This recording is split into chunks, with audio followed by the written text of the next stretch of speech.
look. Oh, he does get 4 runs through the onside. Matt Henry in and bowls, and peel for LBW, given out, and that is the end of Tom Wesley steaming in from the Hayes close end, and that is cracked away through the offside. This is pushed nicely played away. It'll go for 4. There was a half stop. Walter this time sweeps into the onside for 4 runs. Josh Davey in and bowls, and this is edged, and it caught, very well caught by Craig Overton. And worked away through the onside probably for 4. Yeah, good shot. Bashir is into Critchley, reverse sweeps that one down towards the boundary. Yes, that's a good point, because I mean, as well as... He's out. Oh, I thought you played that into the ground. As Aldridge moves in and bowls, and comes in, and that's a big hit for 6 over mid wicket. Bashir in and bowls, gives this one more air, and it's cut nicely. Picked his spot there, did Matt Critchley, beautifully judged. Bashir to Critchley, again with the shot in the air, it's straight back over the bowler's head and has gone for a 6. Bashir to Critchley, who's on 49, and this will be his 50 as he turns that one into the leg side for a single for the man who made 121 in Essex's first innings. He smashes this again, and this is going to be caught by Tom Kohler-Cadmore, and that's the end of Simon Harmer. This is going to be caught by Craig Overton. That's the end of Matt Critchley as he looked to reverse sweep. He's in and bowls short, pulled, and that's going to go for 6 away onto the top of the Felsted School stand. Porter into Lammonby, gets low and drives, and this will run all the way to the boundary. Porter into Dixon, drives that one, and all the way to the long off boundary. That's just played handsomely through the covers. Probably will go for 4. It's a long boundary, but on the other hand, it's speeding away towards there, and it's a quick outfield. That's pulled away. It's gone hard, high, and should be caught by Cushy, and is safely taken at square leg. Brought success. And that's a good shot, super shot there. Probably the shot of the innings so far. Pushed through mid-on for a 4. Able ought to get up that end as quickly as possible. Reverse sweep, and it's gone in the air off the top edge, but it will bounce away down to the 3rd man boundary. This is run down wide of Alistair Cook at first slip, just the 2 slips. In and bowls to Abel, who swats this away through the onside for 4 runs. Short 3rd slip as Lammonby whips this away, and I think that will be his 50. It's going out towards the deep mid-wicket boundary, crosses it now, and that's 50 to Tom Lammonby. In comes Critchley. Oh, and here's a big appeal, and he's got a wicket with his first ball. Pulled away pleasantly for 4. Very, very well timed indeed. As short of a length and played down to 3rd man. Very wide of the off stump. He's in again and bowls. Again, there's plenty of air, and this is whacked away for 6. Critchley moves in. Oh, and he's out. Yep. Well, Harmer's in and bowls. Abel is down the pitch driving away through the offside, and that'll be 4 handsome runs. Square, but it will do nice soon. Lovely shot. That's a good shot. Yeah. Appearing to add pace to the ball, and when you do that to a slow bowler, proper late cut that was. Over the wicket, a couple of steps down from Abel, and that's straight back past the bowler for 4. Into Abel, steps back, late cut, and that is the 50 for Tom Abel as that runs away to the boundary for 4. As he's in again to Kohler-Cadmore, big appeal for LBW, and he's been given. Harmer gets his first wicket of the 2nd innings. Kohler-Cadmore goes for 25, and that's exactly what Essex wanted as we approach the end of day 3.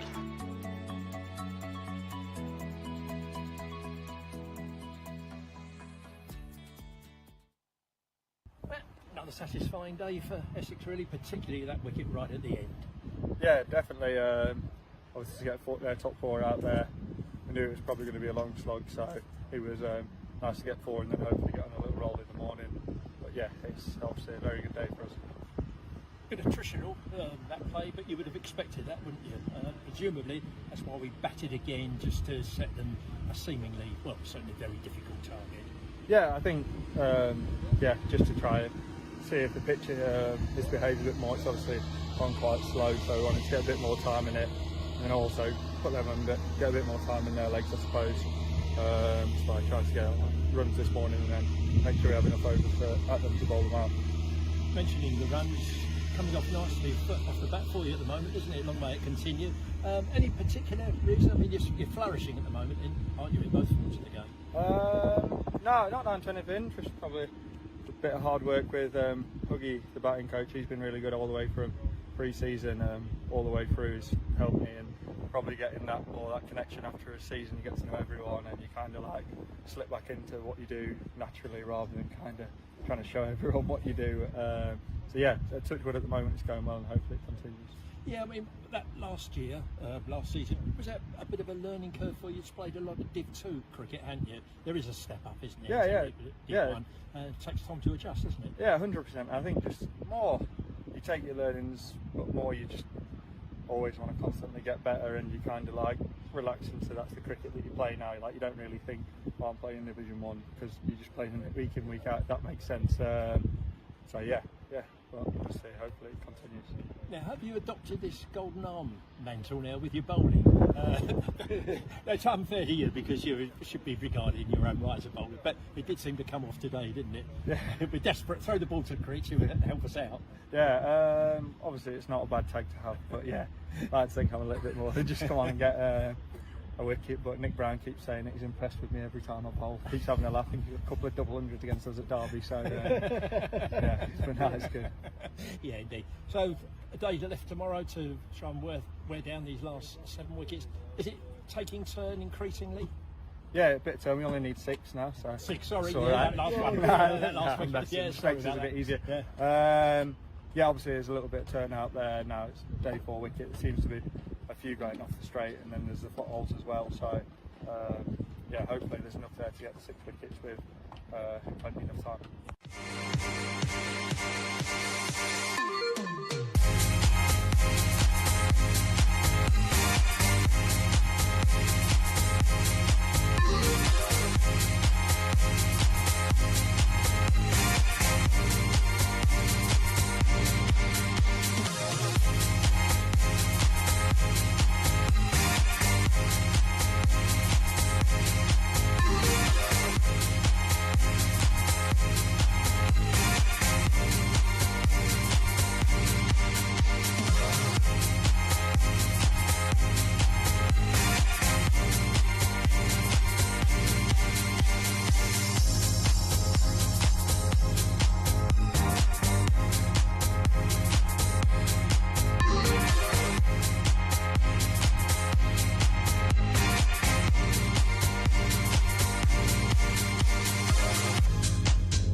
1-2, 1-2.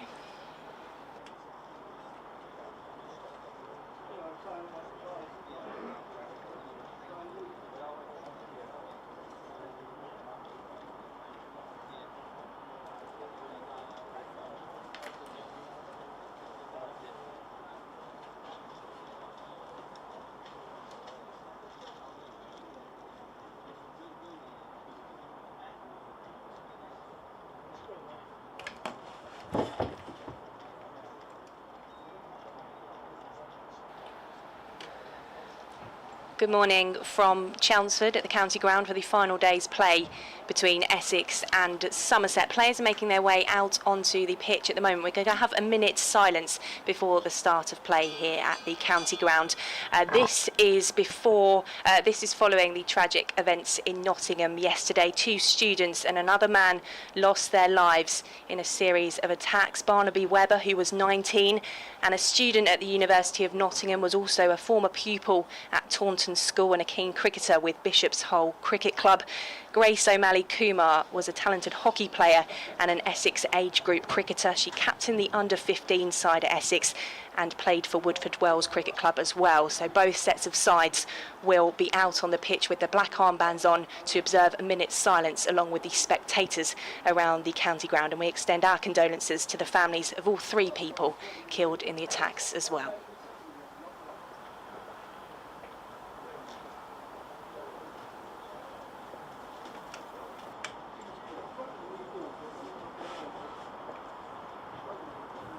Ladies and gentlemen, ahead of today's play, both clubs and officials have come together to pay their respects to Barnaby Webber and Grace O'Malley Kumar, who tragically lost their lives in Nottingham yesterday.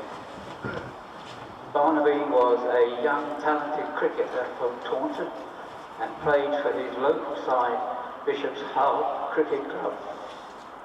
Grace played cricket for Essex from under 11 to under 15 level between 2015 and 2019 and was a highly talented cricketer with both bat and ball, and she captained the team during her time at the club. We send our condolences to the family, friends and teammates of Barnaby and Grace during this extremely difficult time. Both sets of players are wearing black armbands in their memory, and we now invite those of you who are willing and able to stand for a minute's silence, the end of which will be signalled by the ringing of the bell.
Thank you, ladies and gentlemen.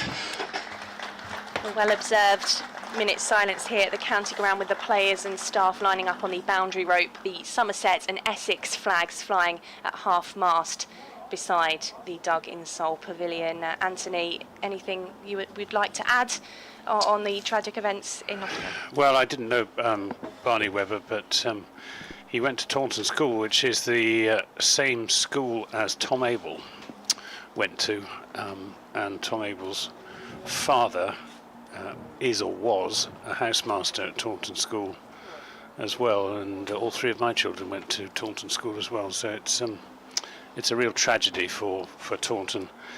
apparently he was a very talented hockey player as well as a useful cricketer. Played for Bishop's Hull, which is a club just on the outskirts of Taunton. And well, you just have to wonder whether Tom Abel will be affected. He does take these sorts of things very, very seriously. He's a very kind, conscientious, generous, warm-hearted individual is Tom Abel. I'm sure he'll be feeling this, but can't do anything more than send our very sincere condolences to, as you said, Victoria, the families of all three of those victims. Yes, and I know for Essex as well, very much a community-focused cricket club, and pride themselves on bringing talented youngsters through the age groups. And from what we've heard about both students being talented cricket and hockey players, very sad set of events in Nottingham. So subdued start to things here this morning at the county ground ahead of the final day of play between Essex and Somerset in the county championship. It's Victoria Polly and Anthony Gibson with you. Dick Davis on commentary with us as well in a short while. Somerset will resume on 172 for 4. Needing a further 294 to win, and Simon Harmer has 3 balls left of his over after finishing with a wicket yesterday. And the Somerset batters are making their way out to the crease. We will do a slightly earlier update into the BBC Essex news, considering the events of yesterday. So we will get to that very shortly while you're listening to us here on BBC Sport and via the live stream. It's going to be tough for James Rue, left-hander, with Simon Harmer operating into the rough outside his off stump. So it will be Simon Harmer to continue, and James Rue on strike. Bowling from the river end is Simon Harmer into Rue, who's forward to defend that one into the offside for no run to start with the first ball of the day. Quite sparse crowd around the county ground at the moment as Harmer is in. This time Rue is back and defending down the pitch for no run. Still a few people away to our right hand side in the Tom Pearce upper stand. No doubt readying themselves for more sunshine, which we have seen here at the county ground. I'm Richard Smith. As Harmer is in and forward is Rue to defend. That's the end of the over, 172 for 4, and we will just break into the BBC Essex news. Sportswoman was involved in the club's youth setup.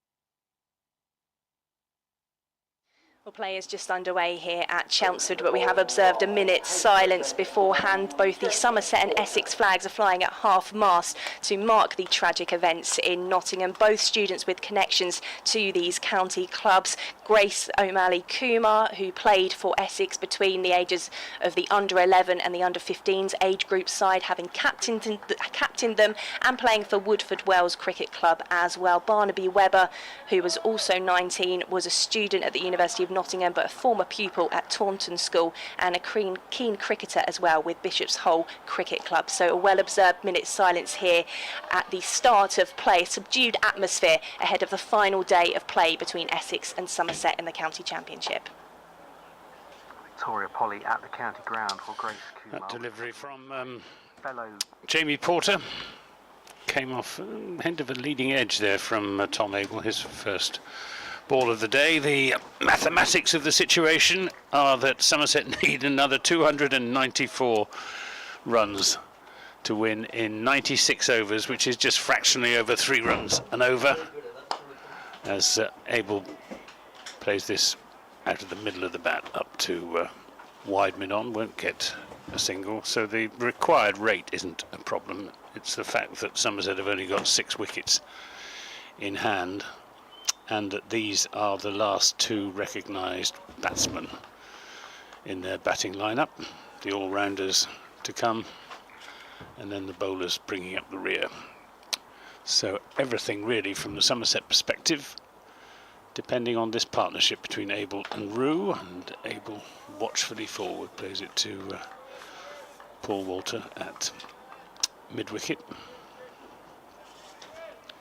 And there's no run. Good morning, Dick. Good morning. Good morning, Anthony. I suppose the paucity of spectators is a reflection of the match situation. Well, I think the general expectation is that this will probably be wrapped up by lunchtime. really? Well, I suppose that can be the only reason, but I'm a little surprised. Porter bowls and Abel defends. And I'll also be surprised if it is over by lunchtime. But, Well, I think if Essex can break this partnership, there isn't, in all honesty, a great deal to come. We've got Casey Aldridge, who's got some runs this season and looked the part, but until very recently was a bowler who batted a bit. And then Craig Overton, who hasn't been in great form, Josh Davey, and then Matt Henry and Shoaib Bashir. So not a great deal of batting to come after these two.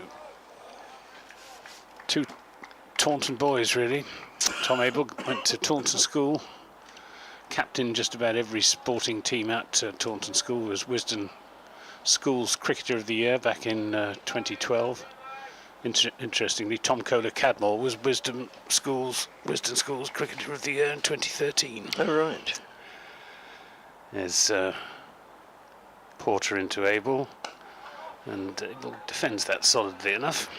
Out into the offside. Medden over for the first complete full over of the morning's play from Jamie Porter, which means he's got figures of 8 overs, 3 maidens, 1 for 16. It's another absolutely glorious day here at Chelmsford. Not a cloud in the sky. No, there isn't. Yes, we're set for another really warm one. So much so that I made a point of wearing a long-sleeved shirt today, because if we're still here at 3 o'clock this afternoon when the sun's beating right in, yeah, if anything goes by, my forearms would have paid the penalty. So Harmer moves in and bowls, and that's just played solidly defensively. It's pushed back towards the bowler, but didn't even quite make the bowler. It was Nick Brown that came round and completed the fielding. Harmer in again, round the wicket, bowls, and that's played studiously out on the offside. He's a very correct batsman, is James Room. Yes, he certainly looked it in the couple of deliveries he's faced, or about moves in again and bowls, and that's just nudged away. He's opens his account with a single out to forward square leg, most of the way to the boundary. I must admit, the events earlier today, I don't cope with such things very well, and it does really put sport in perspective, doesn't it? Sport is only a distraction, really, from far greater things going on in the world. But that's just played defensively. But my friend Paul Newton and colleague says it's the, and he put it so well, as he usually does, he said it's the very unimportance of sport that makes it so important. Yeah, quite, absolutely. Yeah, and I think it's a brilliant way of putting it. It makes it important because it is unimportant to have something to concentrate on occasionally away from Nice to see Tom Abel doing what that. What life can throw at us. Yes, 2 runs down there, backward of square on the onside. It was doing precisely that. I totally agree with Paul Newton. You need sport because it's a distraction, yes, a relief from yes, some quite. of the more serious aspects of life. Yeah, whatever that sport might be, it doesn't really make any difference, but we all need a little bit of break sometimes from other greater issues. That's just played out to Paul Walter at mid-on, and 175 for 4 is the Somerset score. Yeah, just going back to that second run that they've just taken, it was going for a second run here in the equivalent fixture last July that Tom Abel did his hamstring. Oh, right. Which kept him out of the 100. I can't remember who he was playing for. Manchester Originals, I think. or it might have been Birmingham Phoenix. But poor chap missed out. But I have the email up and alive and raring to go at bbcessexcricket@gmail.com. They came in considerable profusion, particularly later on in the day yesterday. is Porter into bowl to Rue, who pushes that firmly out into the offside. Yes, and if you want to avail yourself of Twitter, I'm at AntGib. Oh. So my phone is nearly out of juice, but we'll cope with that. Jamie Porter, not quite the force that he was back in 2018, 2019. He's in and bowls, and Rue, who's got plenty of patience, is more than capable of playing a long innings. He played a long innings here last July for his maiden first-class 100. Yes, on a pitch not completely dissimilar to this. It had been expected to be a raging turner for the benefit of Simon Harmer. It turned out to be anything but. It was as flat as a pancake. Porter then to Rue, going round the wicket, and that's played back to the bowler. Dave from Cork, formerly Grumpy Git. This morning I have to complete a funding application for the community garden, so I may be even more grumpy than usual. Hopefully Somerset can provide positive distractions and causes for joy. Well, let's hope so, Dave. Let's hope so. But this partnership needs to flourish. Porter bowls and Rue defends. They don't need to worry too much about the scoring rate, these two. It's been a patient innings from Tom Abel, 56 from 143 deliveries. But Shane Berger, the Somerset batting coach, full of praise for Tom Abel's approach when I spoke to him last evening, although we were both a little bit crestfallen after the wicket of Tom Kohler-Cadmore to what proved to be the last ball of the day. This is driven by Rue through the covers for 4 handsome runs over pitch from Jamie Porter, and the first boundary of the morning to James Rue, who moves on to 5, 180 for 4. Yes, a good shot. Really got what it deserved. It was a half volley outside the old stump. Thank you very much. But nevertheless, you've still got to complete it and take full advantage of it, which James Rue did handsomely. He's grown in confidence. He's spent the winter, or part of the winter, out in Australia playing grade cricket in Sydney. This is outside his off stump and plays no shot. He's grown in confidence, and he's actually grown physically as well. He's a good inch, maybe even 2 inches taller. Really? Yeah, because he's still only, what is he, 19? And he's has definitely, yes, he's 19 still. And end of that over, 179 for 4, 56 to Abel and 5 to Rue.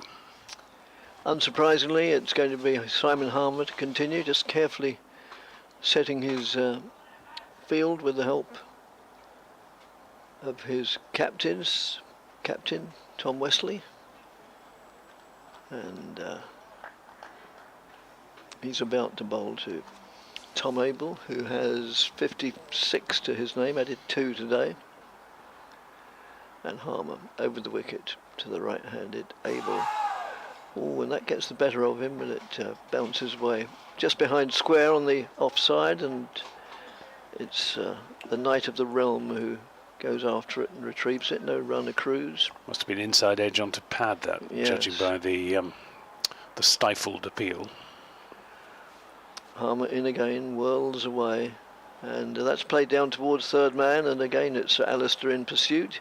They go through for 1, and 2 is the tally. He's still got a good arm. He has, hasn't he? Yeah. Yes. Doesn't often have a chance to show it, really, because he can normally be found in the slips.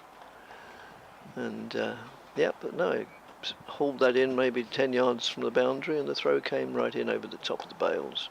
It's worked away on the onside to Cushy, who was responsible for the first wicket today when, not today rather, yesterday of Somerset's second innings when Sean Dixon was out for the first time in the match for a total of exactly 100, but only in the match, not in the innings. That's just played out on the onside. Picked up by Paul Walter, the tall, unmistakable figure of Paul Walter. And that drives the batsman onto the back foot and then just picks up a single. Yeah, big gap on the offside there, isn't it? Yes, there is. Inviting Tom Abel to play against the spin. I think that's what the plan is.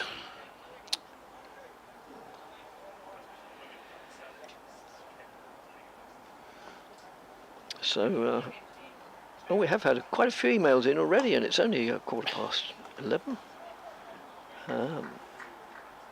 Excellent stuff. End of the over is a dot ball. Now let's see, take them chronologically. David Fuller says, in a game situation like today, where Somerset must know they are likely to lose, at what point do they think, if this finishes by lunch, we'll miss the worst of the traffic on the M25? I don't think they think that way. They're professional sportsmen, and yeah, they still think they can salvage something out of this game. And who's to say they're wrong? I'm certainly not overconfident from the Essex point of view. So no, I think no sportsman ever gives up his or her pursuit. That's my view anyway, David. Here comes Porter in and bowls to Abel, who defends. Just had a tweet from Mike Unwin of the Somerset Cricket Museum saying that he's posted the museum's condolences on the Somerset County Cricket Club Twitter page. So it's a dreadful coincidence that it affects both clubs, isn't it? It is. Yeah. It is. Porter. He's in and bowls, and Tom Abel defends. He is one of those bowlers who genuinely does run in with his arms pumping. Oh yes, Jamie Porter, yes, doesn't all he? over the place. Yes. You hear it's an expression that cricket commentators often use when they can't think of anything else to say about a bowler's run-up. But in Jamie Porter's case, it does really have some genuine validity. Yes. Because if he's really working himself up, everything's going 19 to the dozen, arms, legs. Here he's in, all over the place. Bowls, and Abel comes watchfully forward. There was a seam bowler for Surrey and England, I think, years ago, called Peter Loader. Oh yes, that's and when back in he the ran 50s. into bowl, from what I remember seeing it on film, his right hand really did pump like a piston. That's right. Yes, yeah.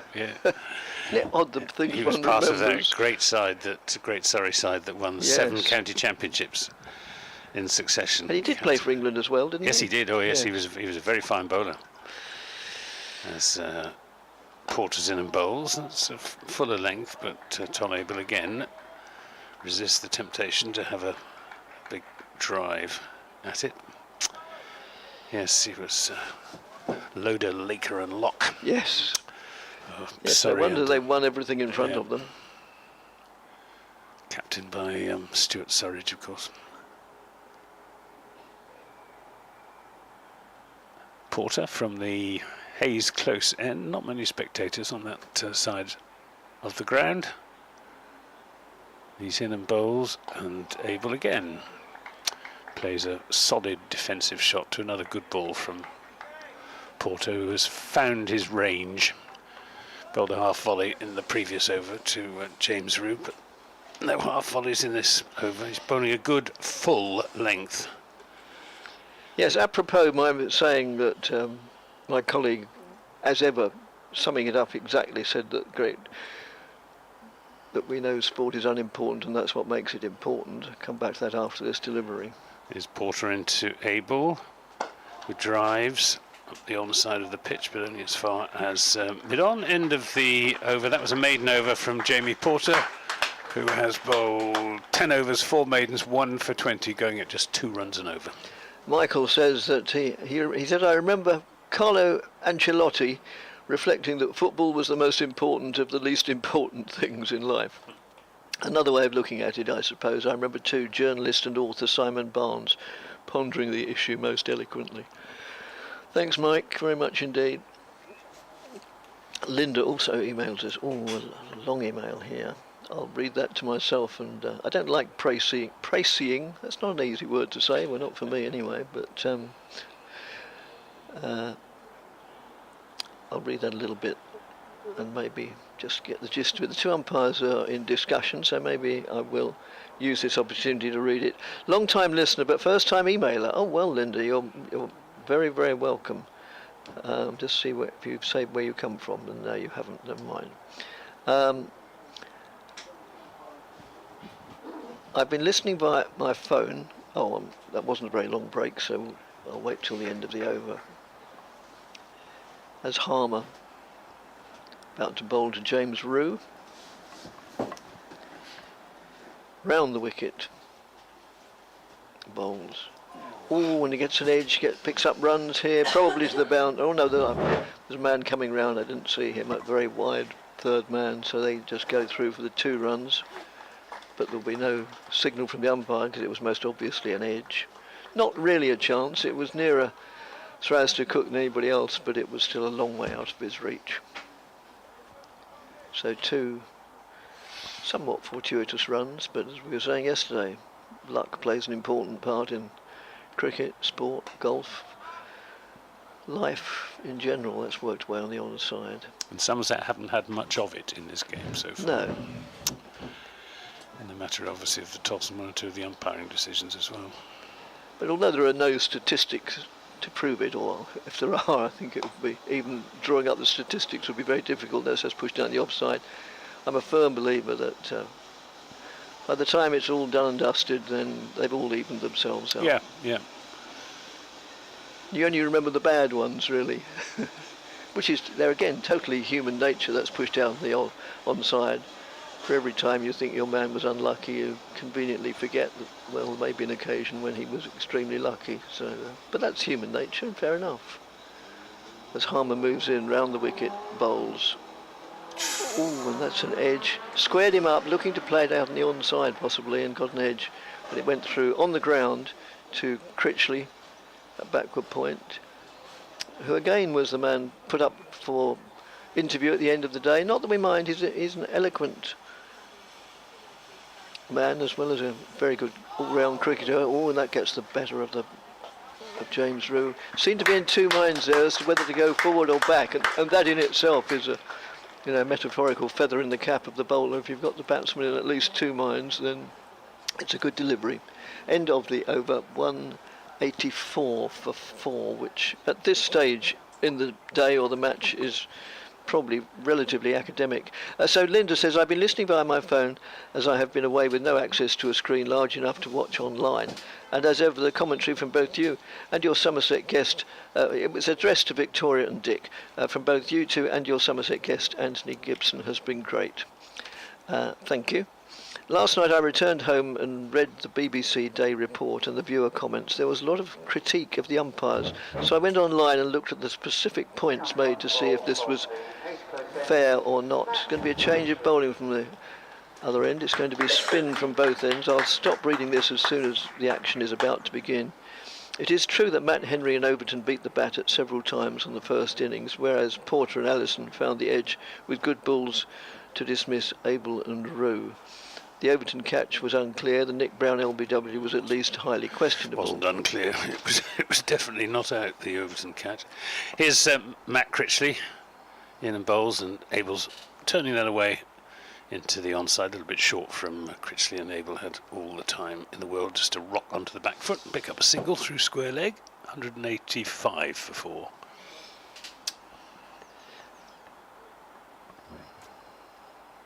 Yes, the... Oh, I see. Yeah, sorry. Yeah, I will praise you a little bit of it. What have we got in the way of us? We've got Nick Brown under the helmet at short leg, Alistair Cook at slip. We've got short fine leg as Critchley bowls to Rue, who drives, but only up to mid-on without any real timing. Rue will have the ball turning into him from Matt Critchley's leg breaks at any rate. And lets this go outside the off stump. I wonder if James Rue is picking Matt Critchley's googly. Perhaps he'll pick it up as he goes along. He probably faced him in this game, the equivalent game last season, as this is run down to short fine leg and they take a single as Kushi has ground to make to his right, 185 for 4. I will return to your email, Linda, but with slow bowlers from both ends, the only interval really is between overs. 186 for 4, I beg your pardon. As Critchley's in and bowls outside Abel's off stump, he plays no shot, and that one bounces and turns and is taken at shoulder height by Will Buttleman. No forward short leg for Tom Abel, but there is a silly mid-off. Abel runs this down to short third man where Paul Walter does the fielding, but Rue, whose call it was, spotted the opportunity to take a single, took it, and that's the end of the over on 187 for 4, 61 to Abel and 8 to Rue. Yes, Linda then goes on for a couple of short paragraphs highlighting what she considers were poor decisions both ways, as she puts it, and then says, you do not draw attention to this in your commentary. Is this because of BBC guidelines to be neutral and not to highlight umpiring mistakes? Do you only watch live, or do you have access to the online feed? Well, the BBC as an entity, one of its main things is about neutrality, and but I think generally speaking that's us play defensively. We take our own, adopt whatever we want to, and I've always, as long as I've been doing this job, decided that it's not my place to pass comment on umpires' decisions, because it all is purely a matter of opinion. That's just nudged down to third man For 4 runs. or 4 runs, and Well, we're not even if sometimes there are blatant errors, then we all make errors in life. I've umpired plenty of cricket matches. I've made mistakes. Players make mistakes. Administrators make mistakes. Commentators make mistakes.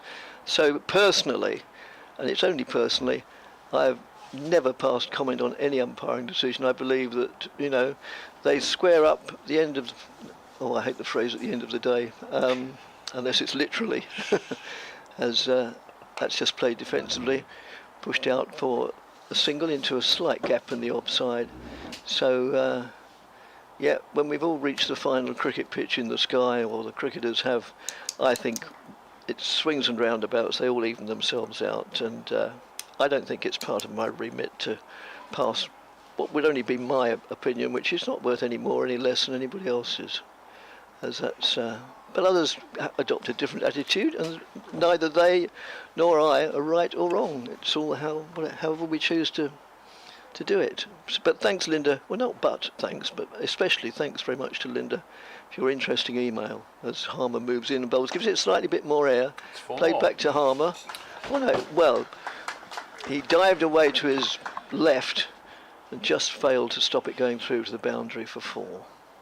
So not really, in the first 28 minutes or so, not any semblance of a chance so far, nor even a lot to give cause for optimism to the bowlers. But there's a long, long way to go. Still another 5.5 hours as Harmer moves in round the wicket, bowls. And that's played solidly, defensively. There's no such thing as an impregnable defence. The best batsmen in the world get out, but it presents an image that looks impregnable. So, excellent stuff from James Rue. End of the over, and the visitors are 196 for 4 in their second innings. Yeah, and just going back to the umpiring decisions, we're not in the ideal position. We're at third man with the bowling from the Hayes close end to a right-hander, so can't really express opinions on LBWs. And the trouble with the replays that we can see is that the sun is shining on the screen. It's quite difficult to form judgments again on LBWs. The Overton dismissal, though, is been made quite clear from stills from slow motion replays that it bounced before it hit Nick Brown's boot. As Critchley is in and bowls, and this is driven by Abel. And the other criticism that one could make of the umpires, and which Sean Dixon did make of the umpires, to them personally, was that neither was in a good position to say whether it had hit the ground or not, as this is played up to mid-off rather. And on that basis, the batsman should have been given the benefit of the doubt.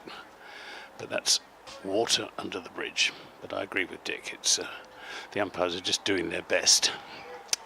They don't deliberately give dodgy decisions. No, they may get things They're wrong, human, but like the rest of us. Exactly, they may get things wrong, but they're not. The influence sometimes is that they're biased. No, Well, no. they're not. They just occasionally make mistakes. This is a single into the onside for Tom Abel to take the score on to 197 for 4. There have been instances of biased umpires, but not in county cricket. No, in my experience. No, not mine. And now you have neutral umpires in international cricket.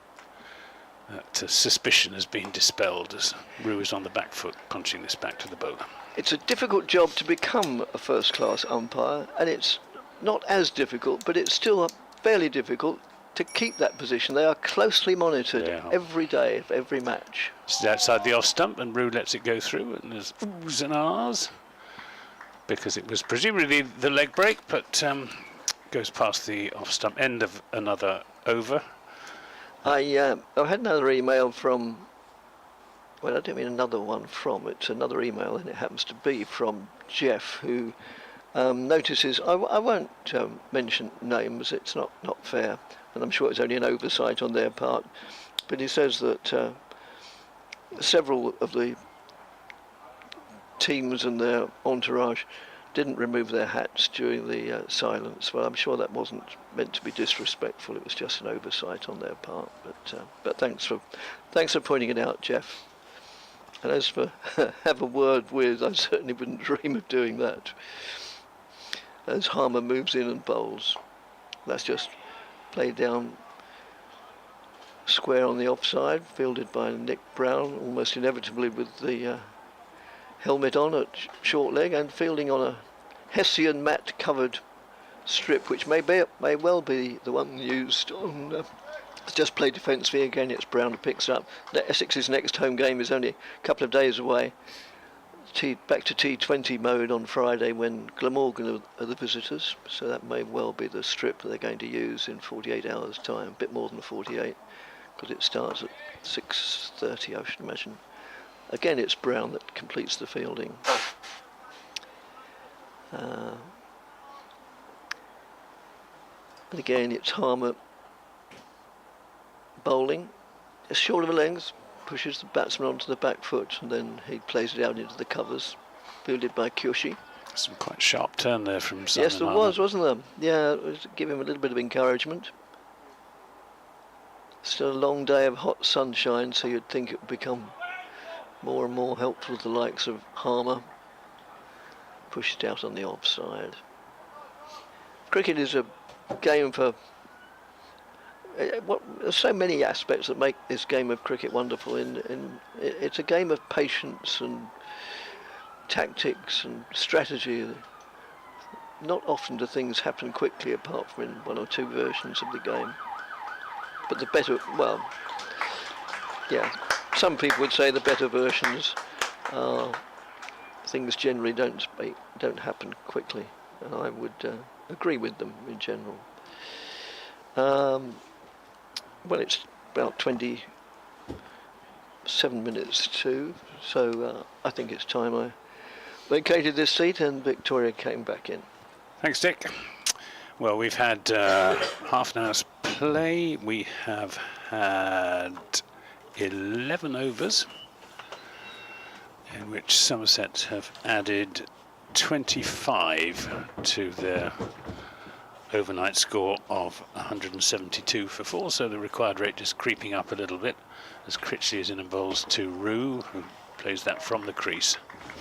Back up the pitch, but these two won't be worried about the required rate at the moment. That won't come into the equation until their partnership is past 200. Critchley bowls, Rue drives without timing, and bowler makes the stop. In his follow through, just a slip and the forward short leg for Critchley to the left-handed Rue. This is shorter and quicker and turns into Rue, who gets in a little bit of a tangle. Lots of encouragement for the bowler from his fielding teammates. This is down the leg side, and Rue doesn't go after it. It's content just to let it go through to Will Buttleman. It's getting through their overs quickly. It's a minimum of 96 overs. Today they can bowl more than that, up to 6 o'clock. This is driven away out to deep extra cover just for a single, because there's a sweeper out there who I think is Sam Cook, but I wouldn't swear to it. I would agree with you. Critchley's in and bowls, and this is played away into the offside by Tom Abel, making room for himself. So another couple of runs off that over. Matt Critchley with figures of 12 overs, 2 maidens, 2 for 35. And at the end of that over, it's 199 for 4, 68 to Abel, and 13 to James Rue. Oh, I think it was Aaron Beard out there, and Sam Cook's just returned to the field. Somerset just chipping away, just keeping themselves in the game. Simon Harmer to return from the river end.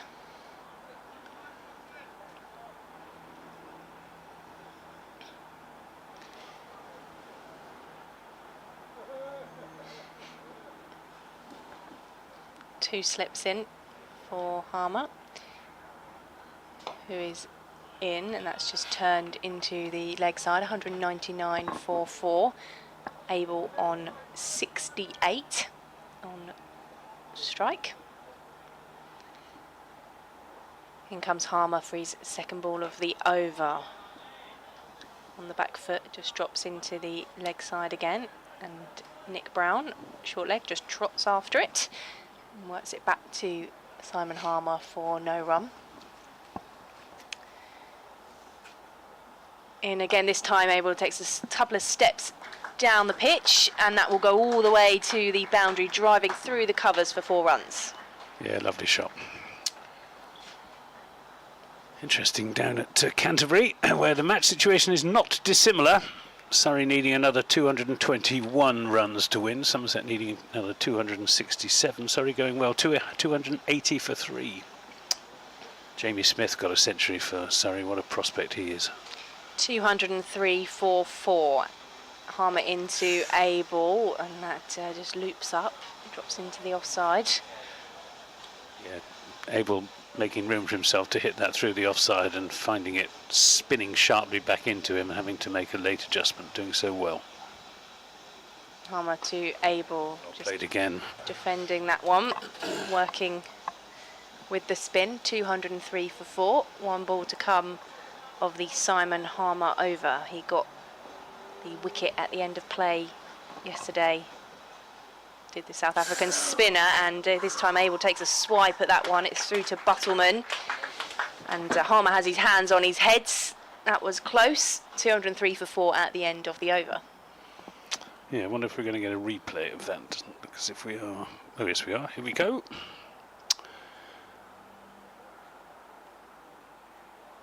It's tossed up outside the off stump and comes back sharply between bat and pad. A good piece of bowling by Simon Harmer. Not much that Tom Abel could do about that. Ooh, turn and bounce from the bowler's footmarks. They're quite a long way outside Tom Abel, the right-hander's off stump, and that's what saved him as Critchley's in and bowls. Oh, appeal for LBW. That's a good shout, I think. And again, it might be a little bit high with Rue's pad is right in front of all three stumps. Just watching it again. Well, I don't know. He's not playing a shot. He got his pad outside the off stump, and David Milnes deciding that the ball wasn't doing quite enough to spin back onto the stumps. But could easily have gone the other way, that decision, as that's played into the offside. So James Rue gets the benefit of the doubt. He waits now as Critchley's in a bowl quicker and shorter, and he turns it around the corner to Jamie Porter at short fine leg. 203 for 4. 263 more Somerset need in a minimum of 71 overs as Rue stretches forward. No, I beg your pardon, it's not a minimum of 71 overs, it's a minimum of 83 overs. Yes.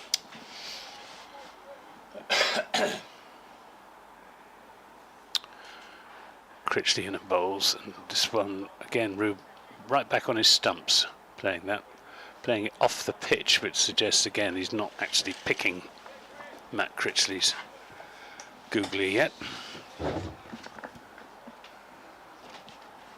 Critchley bowls, and Rue gets this off his front pad, which is well outside the off stump, and he was playing a shot on that occasion, but that's a very good over from Matt Critchley, a maiden over, his third maiden over.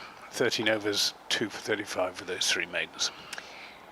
Did you hear from Becky on the emails when Dick was on, working at home in Bromley? What did she have to say? She is listening in regarding the conversation around how long today's play might take. I was at Lord's for day 3 of the recent England-Ireland test. There was a lot of confidence in the crowd that would be done before lunch, so still to be there at tea was a surprise, although the sunshine was very pleasant. Something to keep in mind today. Well, Somerset pessimism is a sort of defence mechanism.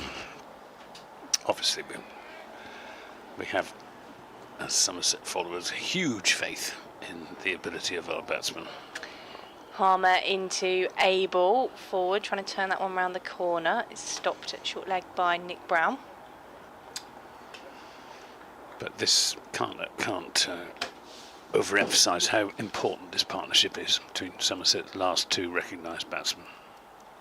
In comes Harmer to Abel, again trying to get this one away into the leg side. Nick Brown. He's going to be a bit battered and bruised by the end of the day, I think, Nick Brown.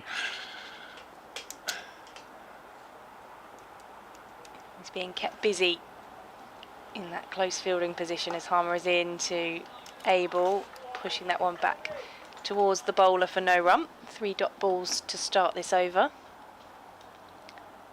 I fancy he's half a yard deeper, just on the edge of the Hessian strip, protecting the next wicket but one from the one they're playing on. In comes Harmer to Abel, again trying to swipe at that one, and it just bobbles through to Matt Critchley. He's looking for that big gap on the offside, is Tom Abel, but it's a high risk strategy, making room for himself with the ball spinning sharply into him. Pressure from Harmer into Abel. Again, Nick Brown busy at short leg as that just works its way to him for no run.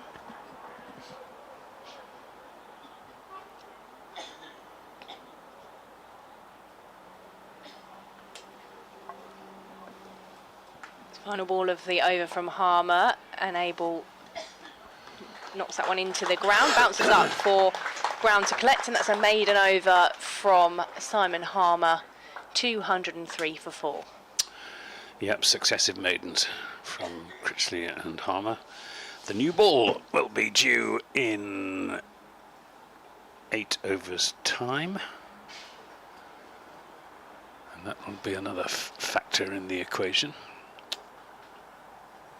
But Essex need to break this partnership. If they can break this partnership, then they're taking a very big step towards winning the game. But these two are still together when the new ball is taken. They'll maybe look to just accelerate the scoring rate against the harder ball on this fast outfield. But in the meantime, it's Matt Critchley bowling to James Rew, who stretches right forward, kills the spin, and there's no run.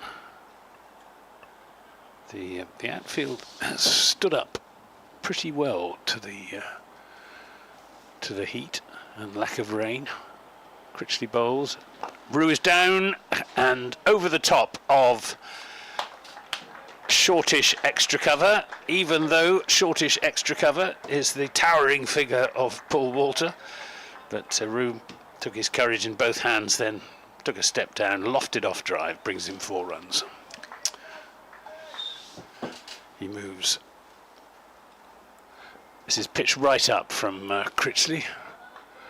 Rew on to 13 with that lofted drive.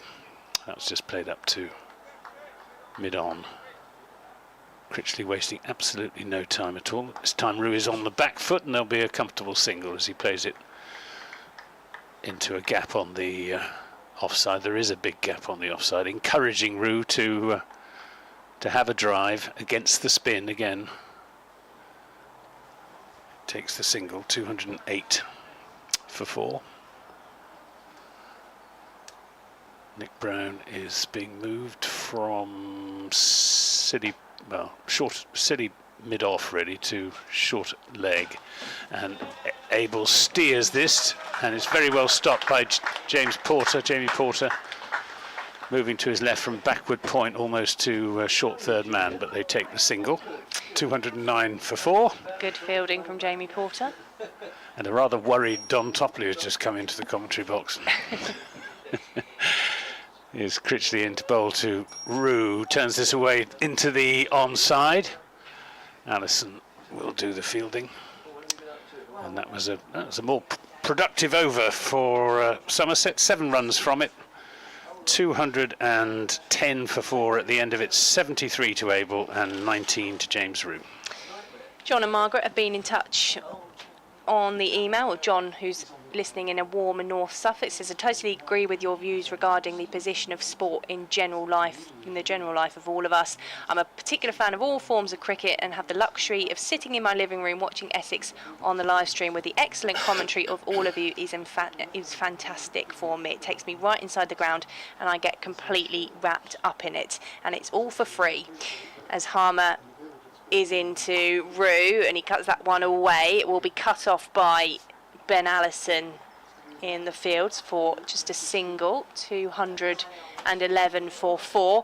John goes on to say, I'm hoping Somerset drag this out until at least tea time, but eventually succumb to the brilliant bowling attack of Essex. I'm still at a loss to know why Tom Wesley didn't invite Somerset to follow on. Hear, hear.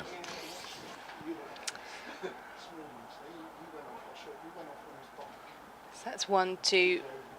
Rew's score. He's on 20, Tom Abel on 73, and he is on strike to Simon Harmer, who's around the wickets.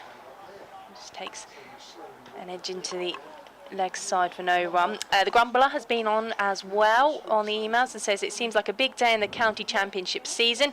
If Surrey successfully chase 500 to win at Kent, then we may as well hand them the trophy, as Harmer is into Abel, forward defending for no run.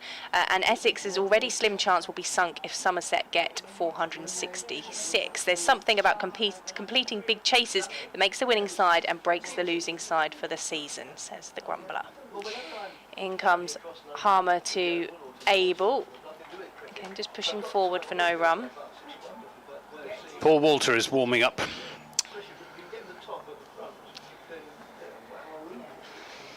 This is trial by spin at the moment for these two Somerset batsmen. Harmer into Abel. Again, just defending down the pitch. Essex need something to break this partnership. We have to be patient yesterday between the first wicket and then the fall of the second and third, and then the fourth with that final ball of the day from Harmer, who's into Abel, straight back at the bowler along the ground. A tumbling dive from Simon Harmer to stop the ball going anywhere. That's the end of the over. The single off of it, 211 for 4. And it does look as if Paul Walter is going to bowl the next over from the Hayes Close end. Actually, he has bowled a couple of overs in this innings so far. Get this scorecard up. He has bowled 4 overs for 11 runs. So left arm seam up from the Hayes Close end on this another baking hot day at Chelmsford. Weather was like this, the game here between these two sides last season.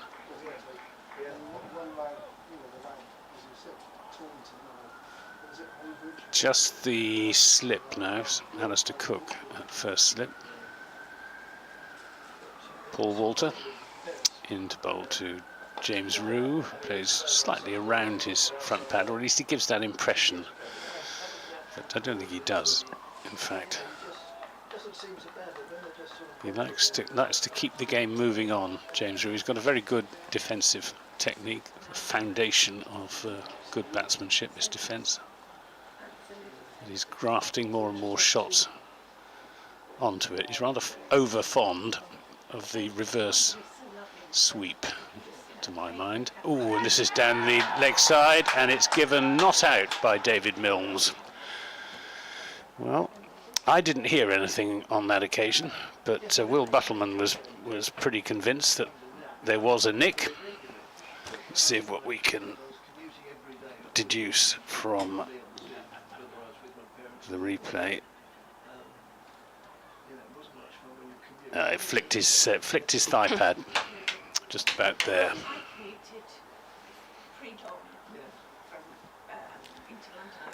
Good decision by David Milnes. Paul Walter style of trying to get the batters to nick on. He's in and bowls. Is driven by Rue, but not timed. And Feroz Kushi does the fielding. In the covers, Paul Walter makes good use of his height. He'd perhaps be a better bowler if he was a yard or two quicker. I think he's been brought on to keep things quiet between now and the new ball, which is 4 overs away after this over. Walter to Rue, turns this away down to long leg, and Matt Critchley emerges from the underneath the Tom Pearce stand to do the fielding. Just a single, 212 for 4. Rue on to 21.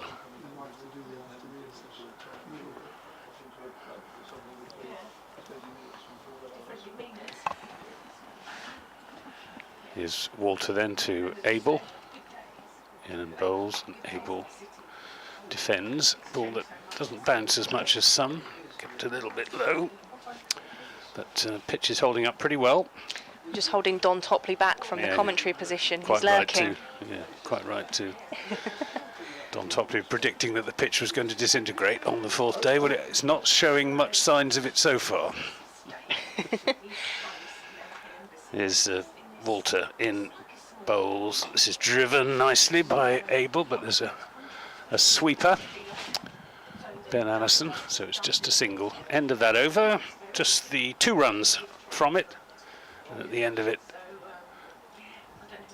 Somerset 213 for 4, still 253 runs short of the 466 that they need, but inching towards the halfway mark.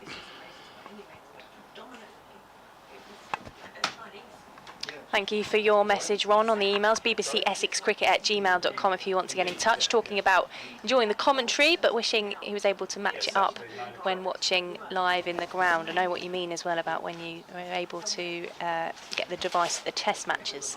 I always enjoy a bit of commentary to accompany some live cricket, but we can only do what we do. Ron, thank you very much for getting in touch. It's Victoria Polly and Anthony Gibson with you as Harmer is in to Abel, and there's a claim of a catch behind the stumps. I heard a noise, but not sure it was off of the bat.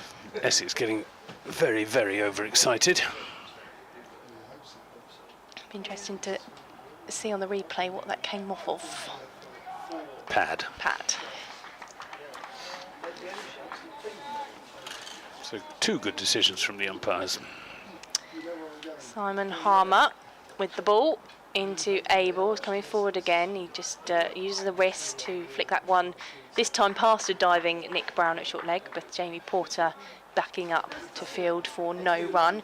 Harmer has bowled 2 balls of this over, 33 overs before that, 7 maidens, 95 runs and 1 wicket. He's into Abel, who's just struggling to time this and get this away with he the missed spin. an opportunity there, Tom Abel. That was just a little bit short, but just a little bit late on the shot.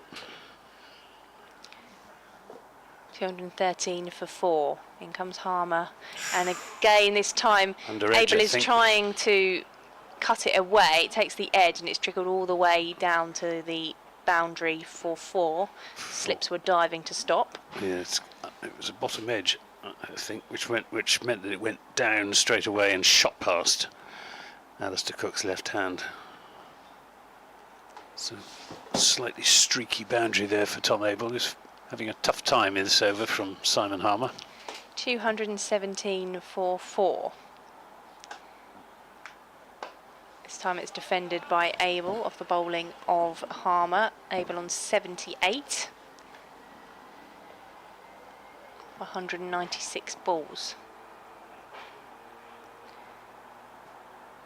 Harmer to Abel on the back foot this time, just knocked uppishly into the leg side for no run. So the 4 off of the over, 217 for 4, trailing by 249. Well, he's getting a good workout, is Simon Harmer, and if he has got a sore back, it will be getting even more sore. Sorer. I don't think there's such a word as sorer. But 34 overs today. He's been going at just a fraction under 3 runs and over, and he's just got the 1 wicket, but it was a big wicket, that of Tom Kohler-Cadmore. LBW in the last over last night. Paul Walter then from the Hayes close end. Left arm over the wicket to James Rue. He's there in bowls, and Rue plays that to Nick Brown at mid-wicket. I'm slightly surprised that Will Buttleman is standing back to Paul Walter. He's only bowling sort of military medium, and it's possible that James Rue, he does sometimes bat out of his crease. I think he is at the moment, taking that off-stump guard. Walter bowls and Rue defends. Both capable of playing long innings, these 2 Somerset batsmen. Both got plenty of patience, plenty of skill, but they'll need a bit of luck as well if they're going to build a really big partnership and give Somerset a realistic hope of chasing down this mammoth total of 466. Walters in and bowls, and yet again Rue defends. It's going to require a minor miracle for Somerset to score the 249 more runs that they need, and if Essex can break this partnership, it will require a major miracle.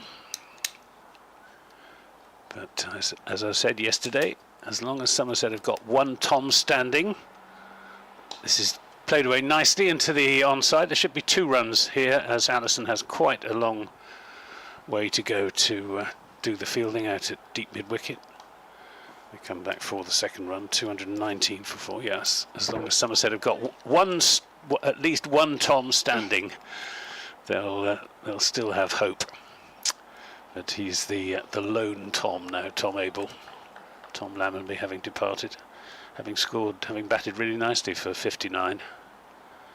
Walters in and bowls, and Rue turns it up to Nick Brown mid-wicket.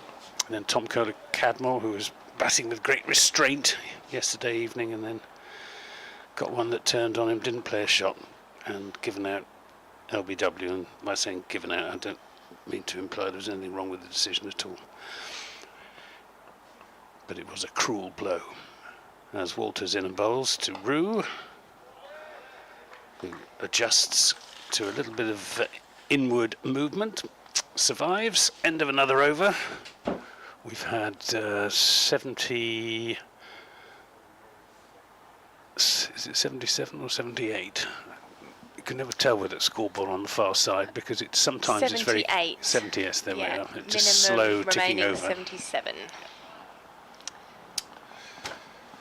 So what's the score? 219 for 4. There we are. So they've added 44 runs so far this morning, these two, in just short of an hour. Yeah, Essex struggling to break the partnership, and they're going to turn to Matt Critchley from the River End. Even Simon Harmer needs a break. Actually, we saw Matt Critchley take a wicket with his first ball from the River End yesterday when he started his spell. Long hop. That didn't bounce as much as Tom Downsby was expecting. It was a big wicket. It shows you can get wickets with bad balls.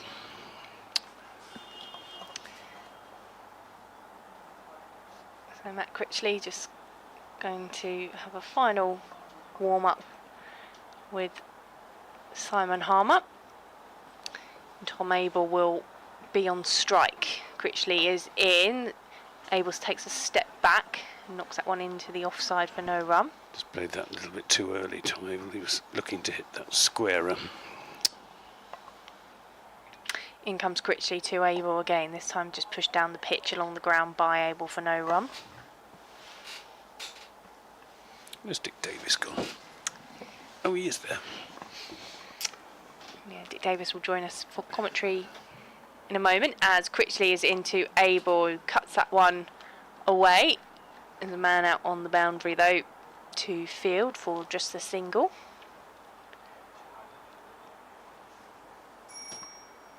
That will bring Rue onto strike, the right-left combination.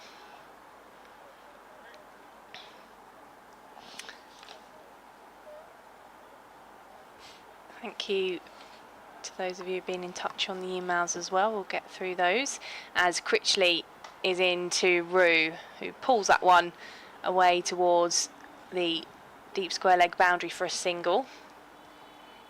Keeping things ticking over.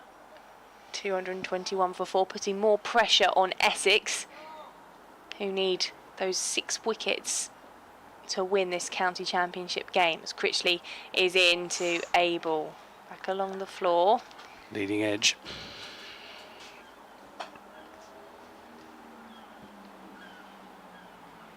Abel on 79, Rue on 24. Critchley into Abel. Digs that one out up to mid-on, and that is the end of Critchley's over, and he just swipes his hat in frustration at the lack of wickets for Essex on the final day of this county championship match between Essex and Somerset. Thank you very much, Anthony. He will be back a little bit later on. Somerset 221 for 4 after 79 overs. And I think we are going to see the return of Sam Cook from the Hayes close end, replacing Paul Walter. And Dick Davis is back alongside us. Afternoon, Dick. Good afternoon, yes. Just Quiz about. 2's just gone midday, yes. So, Paul Walter from the... Sam Cook has just come on, so I'll let you take... Sam Cook, beg your pardon. And that's just played out on the onside, no addition to the score. Essex trying some different combinations as they look to get this 5th wicket. Yes, the first hour yielded nothing. If the second hour yields nothing as well. If they get to lunchtime and Somerset still haven't lost a wicket, then Essex will start to get a little bit twitchy probably. As Cook moves in, right arm round the wicket to the left-handed Rue, and he plays that solidly back to the bowler. Thank you, Simon, for your email, picking up the conversation about umpiring and talking about the critique. It says umpiring is a hard task, but that doesn't mean the errors should be overlooked. We have 2 good, fair umpires in this game. In my time playing cricket, I also felt that I accepted the odd mistake from good, fair umpires. Nobody's perfect, and over the season it levels up. As Cook moves in, bowls, swung away down to Critchley at long leg for a single, and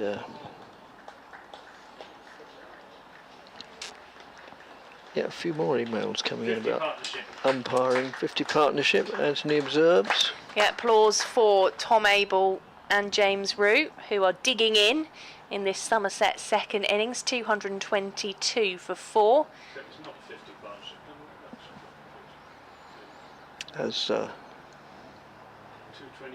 next delivery, right arm over the wicket from Cook, moves in, bowls to Abel, plays that handsomely through mid wicket for 4 runs, and Cushy in pursuit of it. I think that might have been a bit premature on the 50-run applause, but 226 for 4 it is definitely now.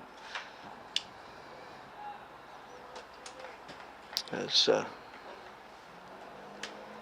it's already been said, there's a much smaller crowd than the preceding days. Well, if that's because they thought that Somerset would just roll over, then I think a lot of people realise that wouldn't be the case at all. In fact, Somerset could still win this game. Any of 4 results is still possible. A tie would be fun. Don't know if I've ever actually witnessed a tie in the longer version of the game. Well, they're very few and far between. As Cook gets the end of his run up at the Hayes Close end, moves in now and bowls, and that's just played out on the offside. So BBC Essex Cricket at gmail.com. As I say, we've had quite a few emails in the first hour. A lot of them were regarding umpiring. One point that's sometimes overlooked, I think, as regards umpiring, is that the job is made a lot more difficult now.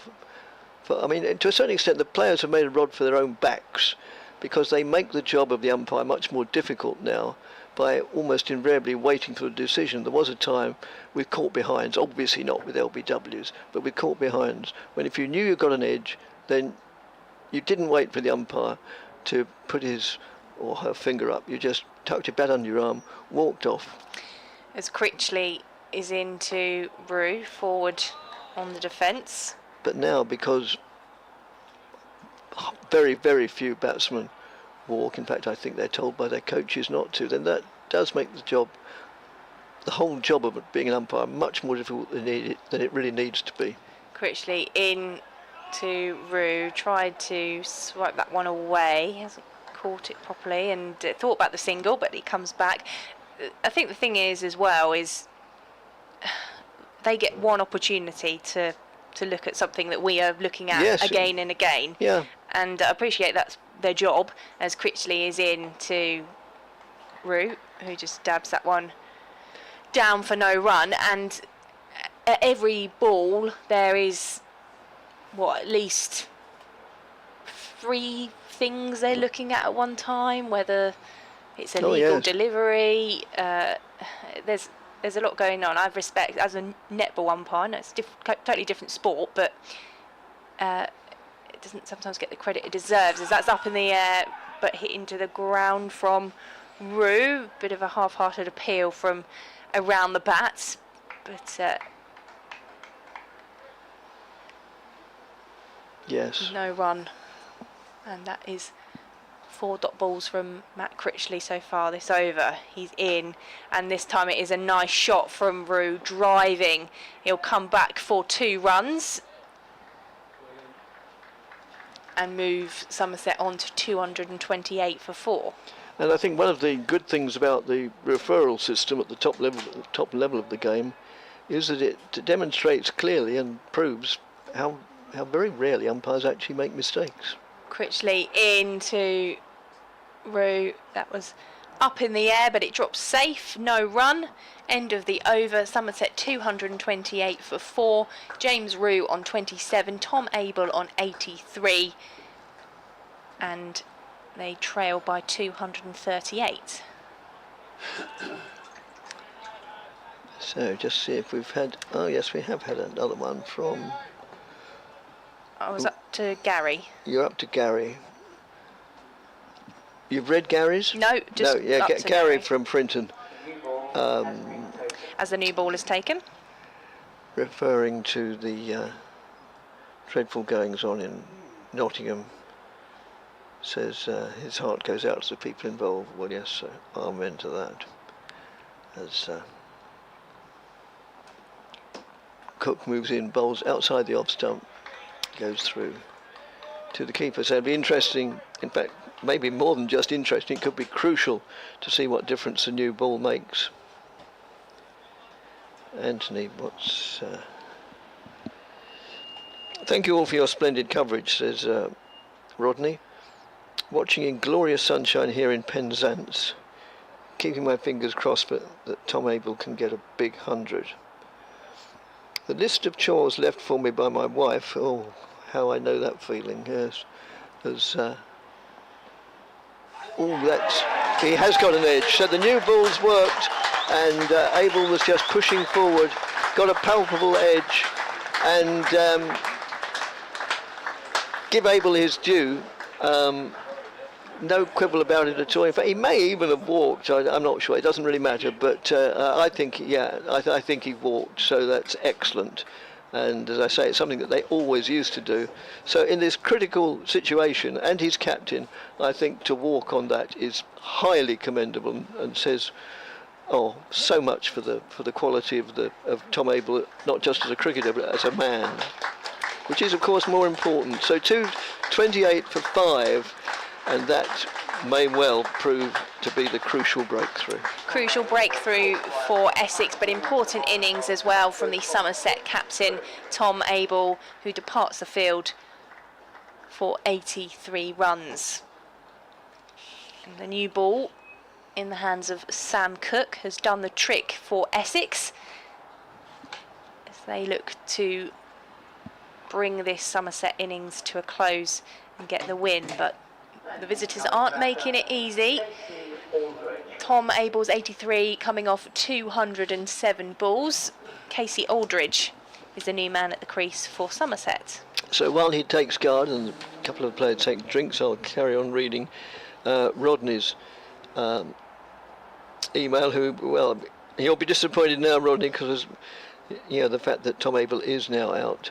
Where was he? The list of chores left for me by my wife is being ignored for as long as Somerset are batting. Let's hope they don't get. Let's hope they don't get done today. Re-umpiring decisions. Lammonby was unlucky. Overton more so. All umpires make mistakes. Keep up the good work. And here's to a win for the Cider boys. And a telling off from the wife when she finds the job's not done. Oh, I empathise so much with a lot of that. Yes. Thanks, Rodney, very much indeed. In Penzance in glorious Cornwall, as Cook moves in and bowls. Oh! And Cook is on a hat-trick. Bowled him. I think that kept a little bit low, and all the ball clattered into the middle and off stumps of Casey Aldridge, and Somerset has suddenly lost 2 wickets. And as well, we were saying yesterday, and we probably said it umpteen times over the years, one of the numerous attractions of this game is that it can just suddenly change. The tide is turning. Somerset 228 for 6.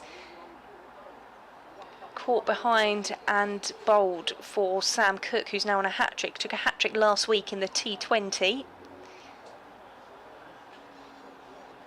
Uh, Suddenly Essex, after a frustrating morning here at the county ground have got themselves back on top.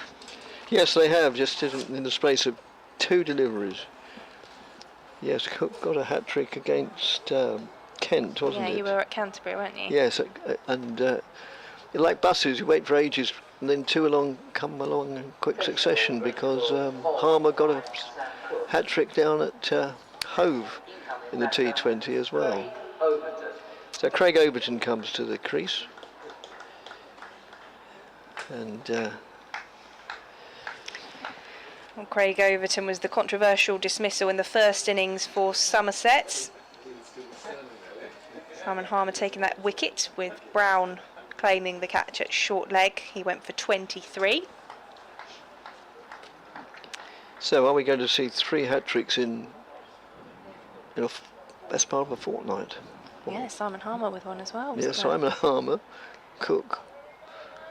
Could he get another one? No pressure on the hat-trick Baldick.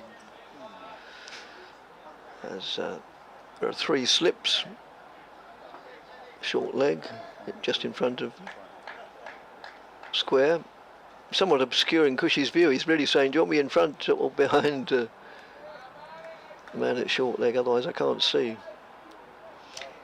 Right, so Cook's on his way to Overton, moves in now, bowls. Oh, and that beat the outside edge, probably not by a great deal, and Cook gets the added applause for taking 2 wickets in consecutive, or with consecutive deliveries. Good bowling from Sam Cook, ramping up the pressure. Yes, certainly.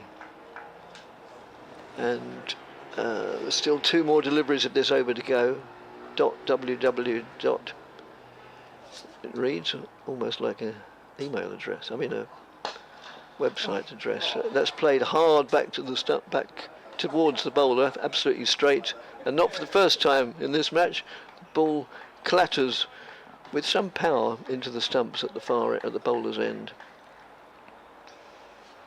Always seems a little bit unfair on the batsman, but on the other hand, it's the same for all batsmen, irrespective of whether they're batting for Somerset or Essex or England or Australia. It's another one of those situations that everybody's been there, everybody's cursed their luck,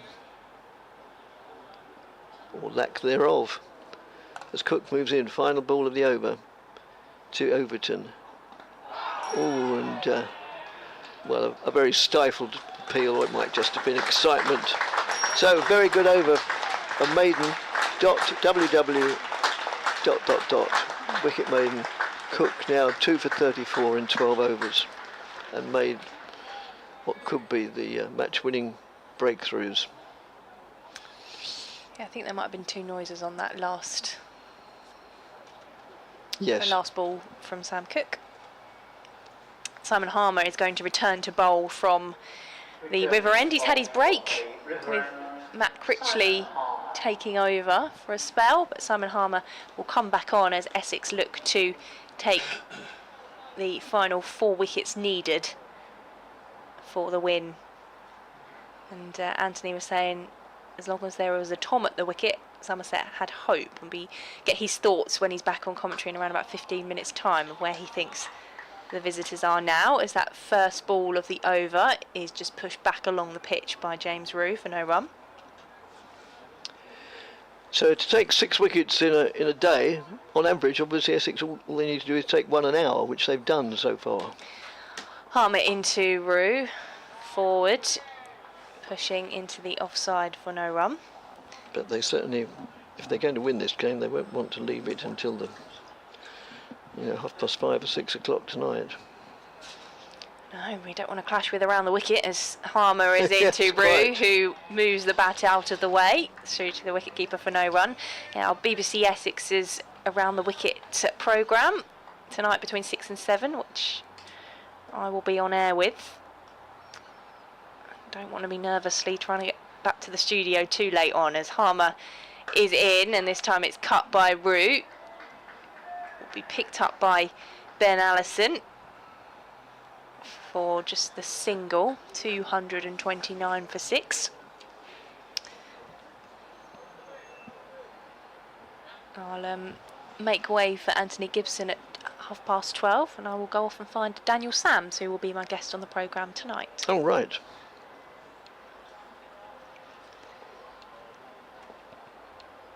In comes Harmer to Overton, who just plays that one along the ground up to mid-on for a single. Get himself off the mark. 1 to him, 28 to James Rue.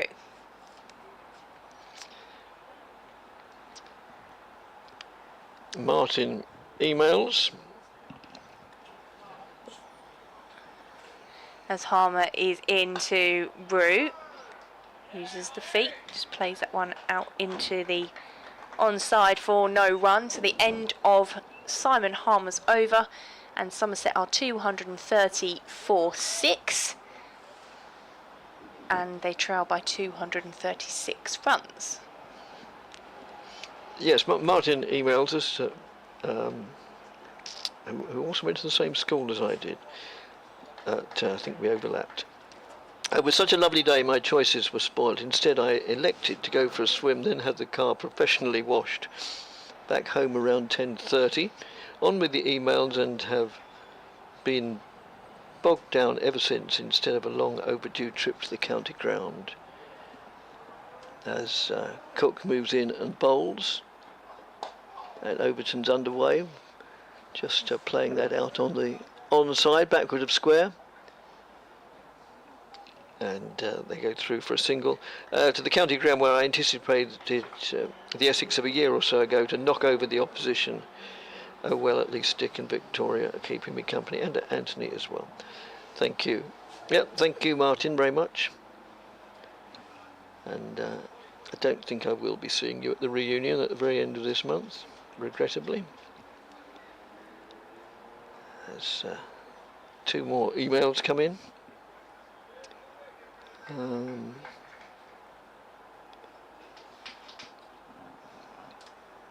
Yes, Stephen inquires. It's just played out on the onside. Stephen inquires. It's he says, "Hi Simon." I'm not quite sure who Simon is, but never mind. Joined a bit late. Are the armbands for Grace Kumar and Barnaby Webber? They are indeed, yes. Yeah, we had the minute's silence before the start of play, and both the Somerset and Essex flags by the Duggan Sol Pavilion flying at half-mast as well. As Cook moves in, bowls, played out on the offside by Rue, no addition to the score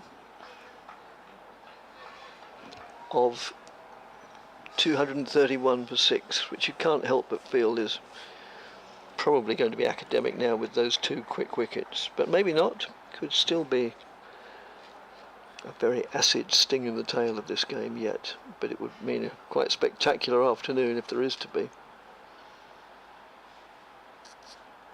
As Cook moves in round the wicket to the left-handed Rue, who plays that back to the bowler with. Yeah, well, as Anthony was saying a little bit earlier, James Rue very capable of playing a long and patient innings. We know Craig Overton is handy with the bat as well.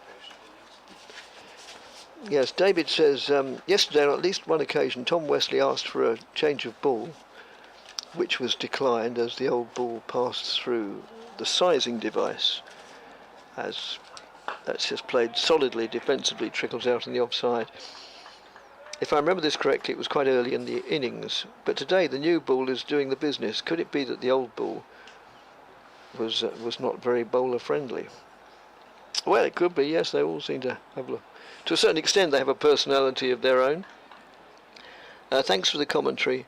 Oh dear. And he asked whether I'm likely to appear on the Southend stage soon. Soon, no. Sometime in the autumn, I believe. I'm going to... Oh, that's outside the off stump. Yep, November I'm going to next inflict myself upon the good folk of Southend-on-Sea. End of the over. So, thanks very much for that. 231 for 6, James Rue on 28. Craig Overton on 2. Rodney on the email says, looks like the list of chores will now get done. Yes. Yes, he was saying as long as the game goes on, he doesn't have to do the chores that the wife has left him to do. And Chris Ducker says, thoroughly enjoying today's coverage, even though Somerset's hopes of a miracle win are fast receding. As Harmer is in to Overton. It's through to the wicketkeeper, appeals, but umpire not interested.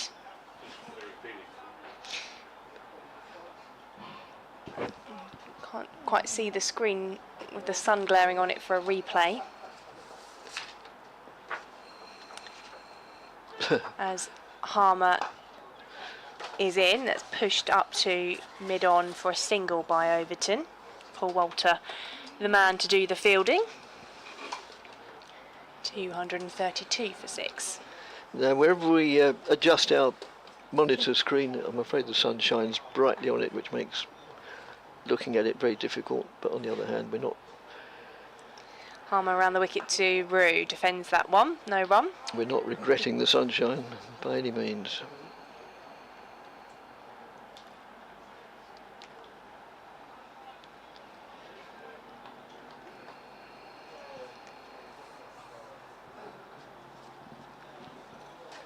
Rue on strike. It's just a bit of a conversation going on between Simon Harmer and his captain Tom Wesley, just moving Jamie Porter in closer on the offside. As Harmer is in, forward comes Rue again, just defending that one for Kushi doing the fielding and the covers. A single, a single and 2 dot balls so far off this Simon Harmer over. Still James Rue on strike. Harmer is in, he cuts that one away, well fielded by Porter, who was just moved into that closer position. Prevents the ball from racing away to the boundary, no run.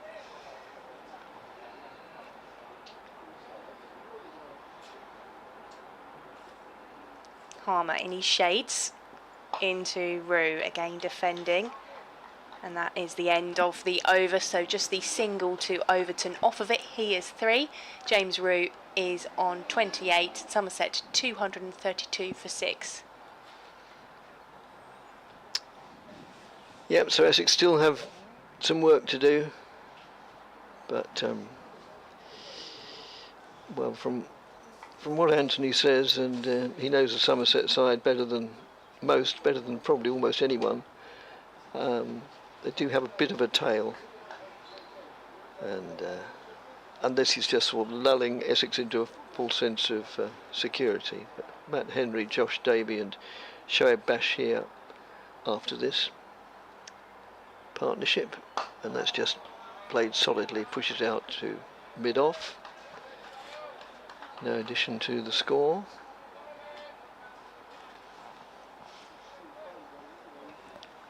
Of 232 for 6 with another 234 needed for victory. So Somerset are more than halfway there. Fractionally. As Cook turns.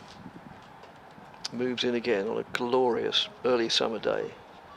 A proper June day. And that's just pushed out on the offside.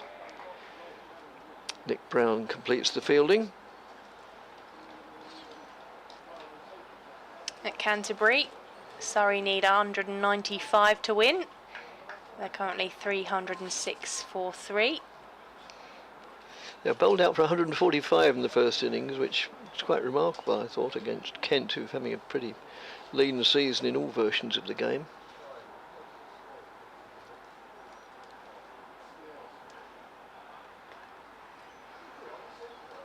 And, Cook moves in past the umpire. Oh, a flowing, confident drive from the batsman, from Craig Overton, on the bounce, and then not fielded entirely cleanly by Nick Brown, but cleanly enough to take most of the weight out of the ball, and no run accrued as a result of that. Cook again.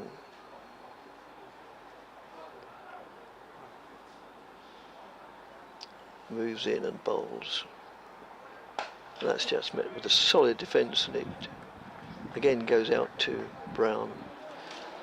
So after this game, I can't speak from the Somerset point of view, for which I apologise to Somerset listeners, but Essex, after today, they're next in action on Friday here at the county ground in Chelmsford, when Glamorgan are the visitors.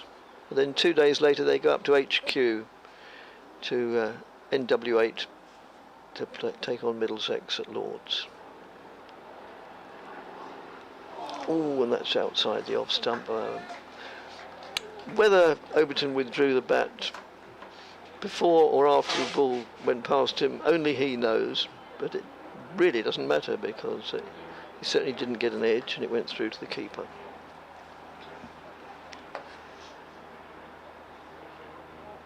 So it's about just over half an hour to lunch,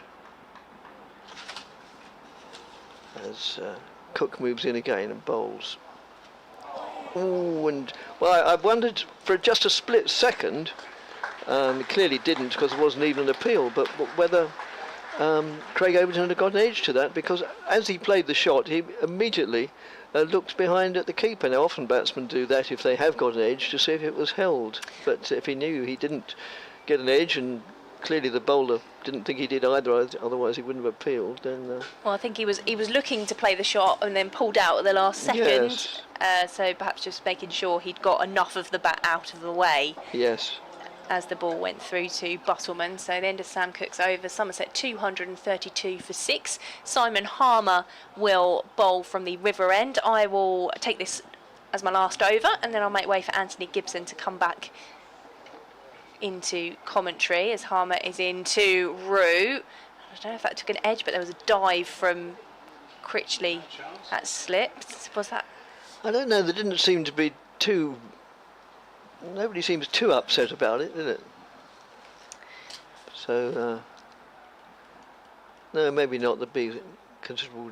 Be more disappointment as well, Harmer yes, I think so. is into Rue. He leaves that one this time through to Buttleman for no run. The sun is working its way around the county ground as it does during the day, and it's just at that position now where I can't see the screen to see the replay, but maybe not as much of a chance as it looked, as that one is driven, and is that caught by Cook?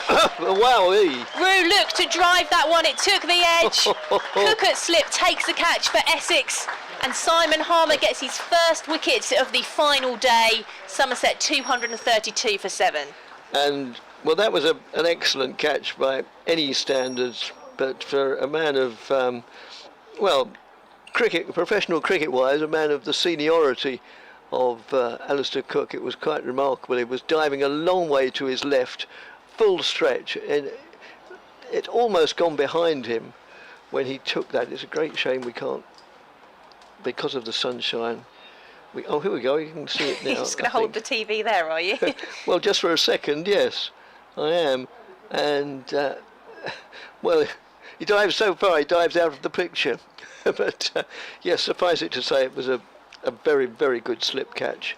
And probably even I now, and I'm always very guarded where Essex are concerned, I've watched them too many times over the years, even I would say that with the fall of that wicket, then Essex are probably going to win this sometime after lunch.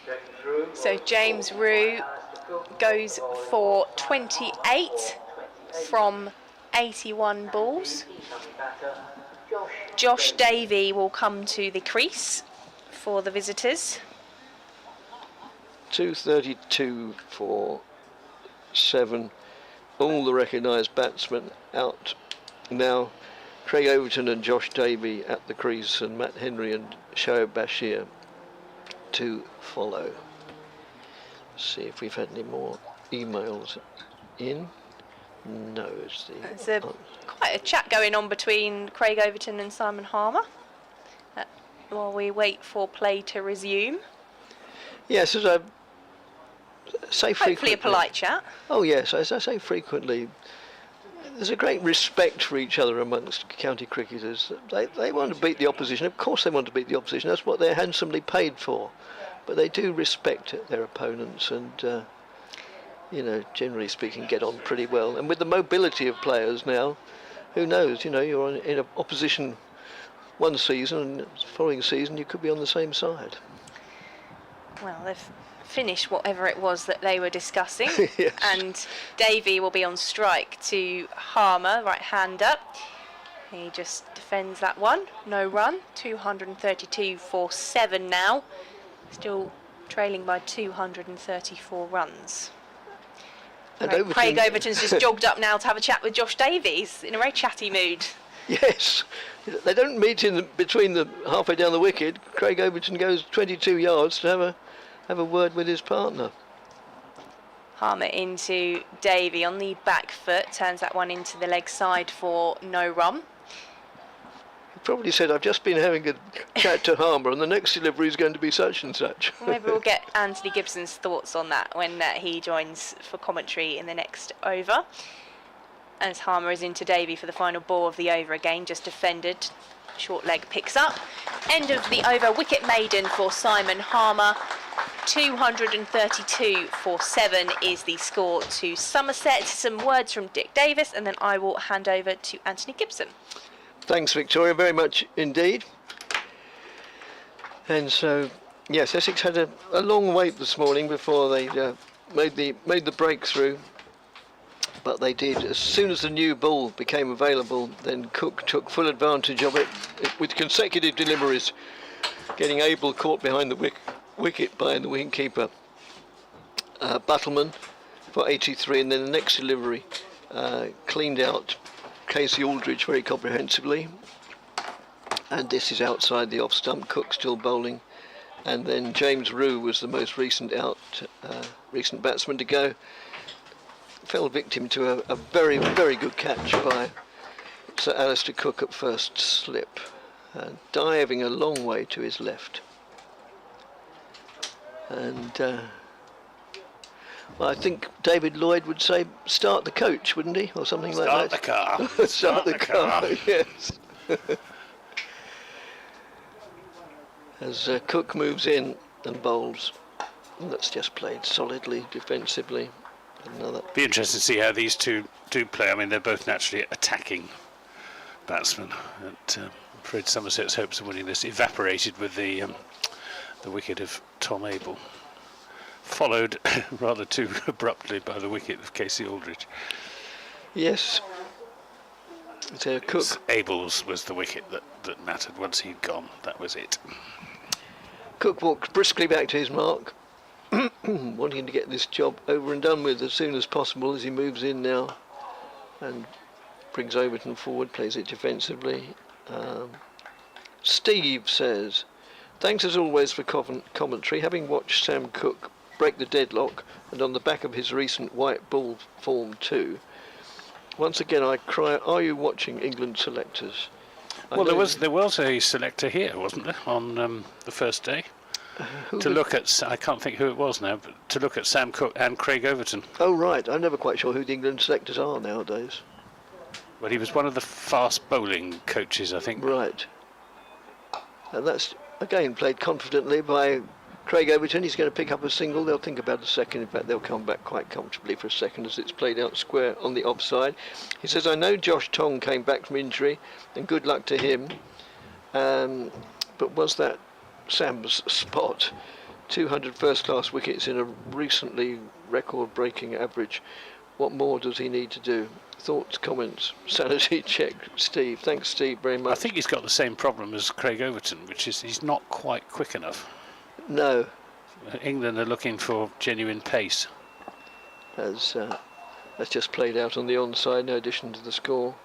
There are so many good young cricketers on the scene at the moment, thankfully, and understandably we're all inclined to get a little bit parochial about the sides that we particularly follow and support, but there are still 17 other sides, and yeah, it's difficult. Obviously it's difficult. So yeah, although having the pleasure of doing this job, we see a lot of other counties. I don't know that we see enough of them to really pass an objective assessment of their strengths and weaknesses. Well, I haven't seen Josh Tongue since Played out into the offside. 2016, something like Oh, that. right, well then. because Somerset are not in the same championship No. division as Worcestershire, and nor are they in the same group in the Blast, because Worcestershire are in the northern group and Somerset are in the southern group.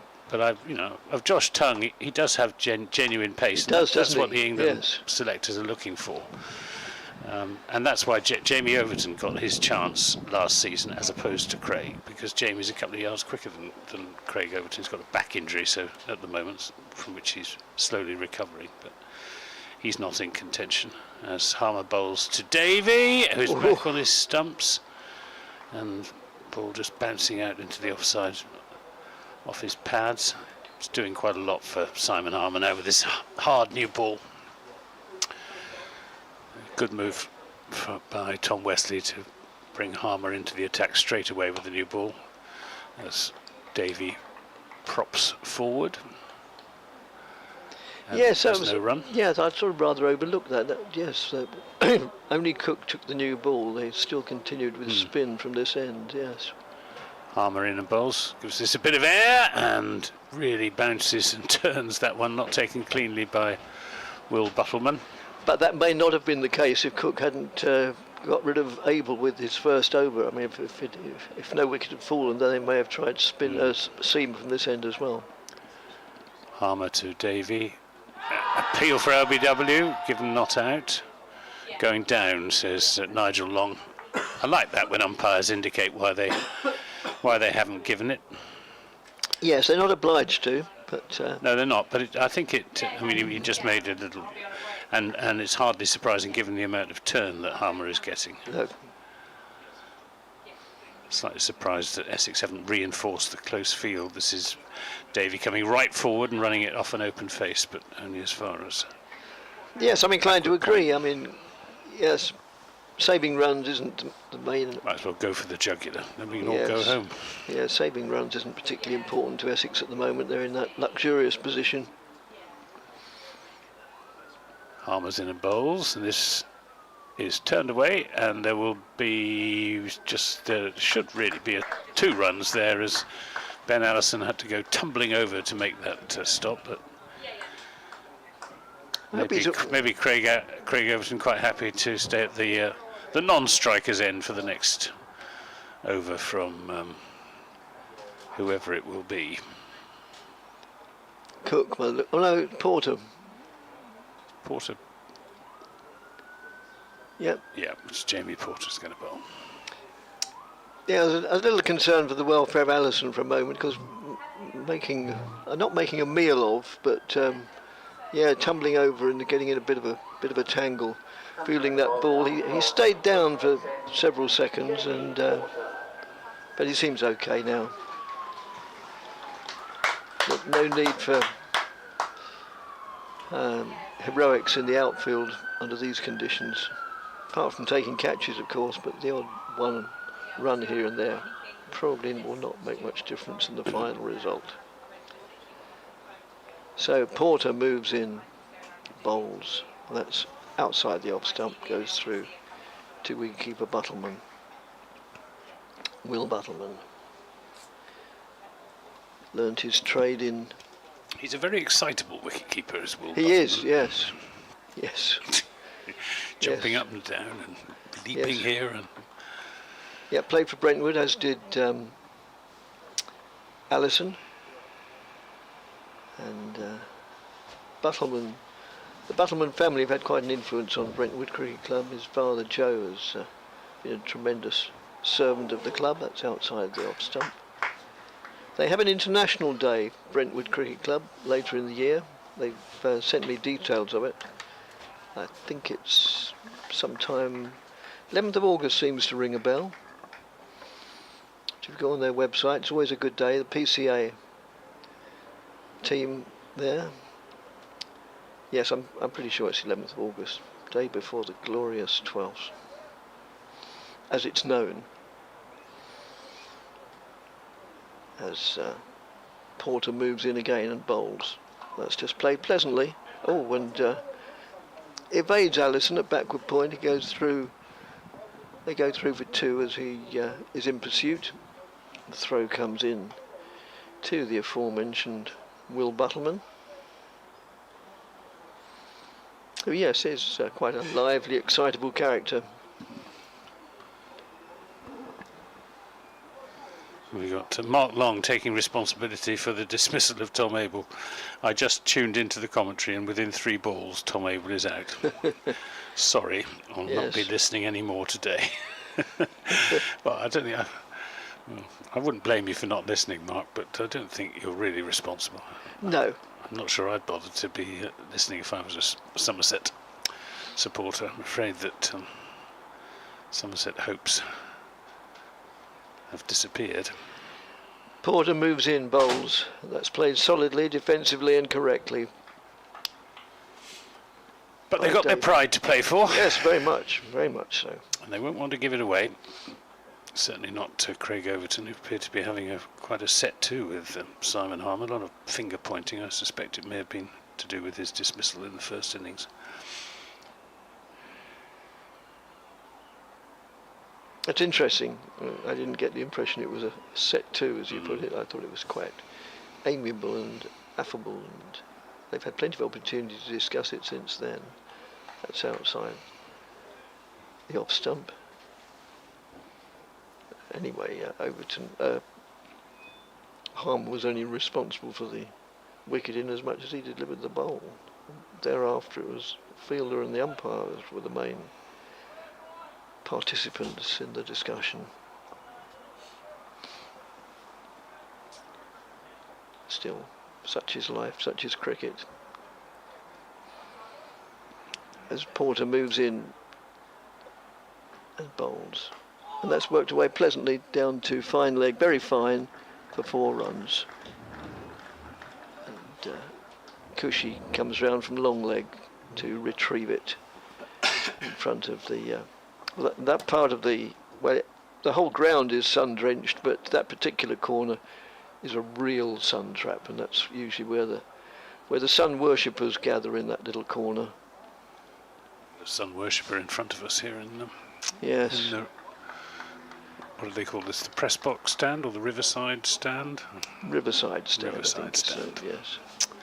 Gentleman who's taking his top off and getting a good tan. Yes, the river being only very, very close behind us. There's a narrow gangway, a sort of first-aid portable cabin, and then there's the river. The River Can. The River Can, yes, which flows into the Chelmer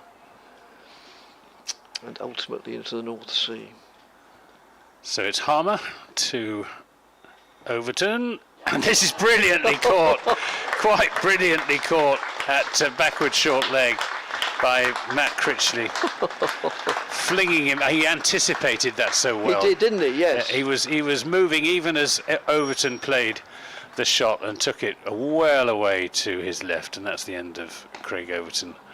4-5, 2:41 for 8, and with any luck this will be over before lunch.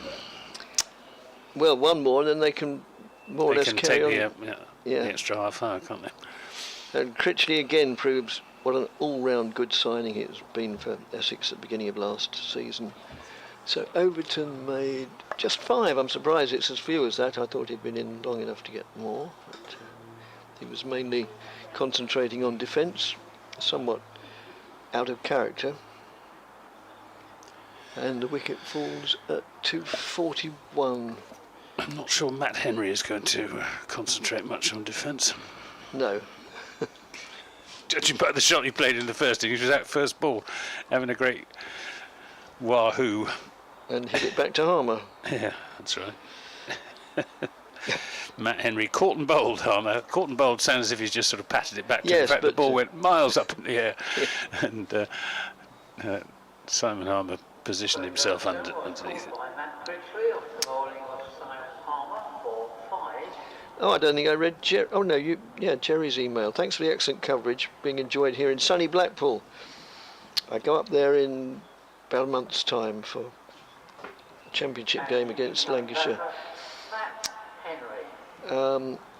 As a former Somerset country member, I was hoping for a West Country victory, but Sam Cook's 2 in 2 and very nearly a hat-trick has changed things. It has indeed.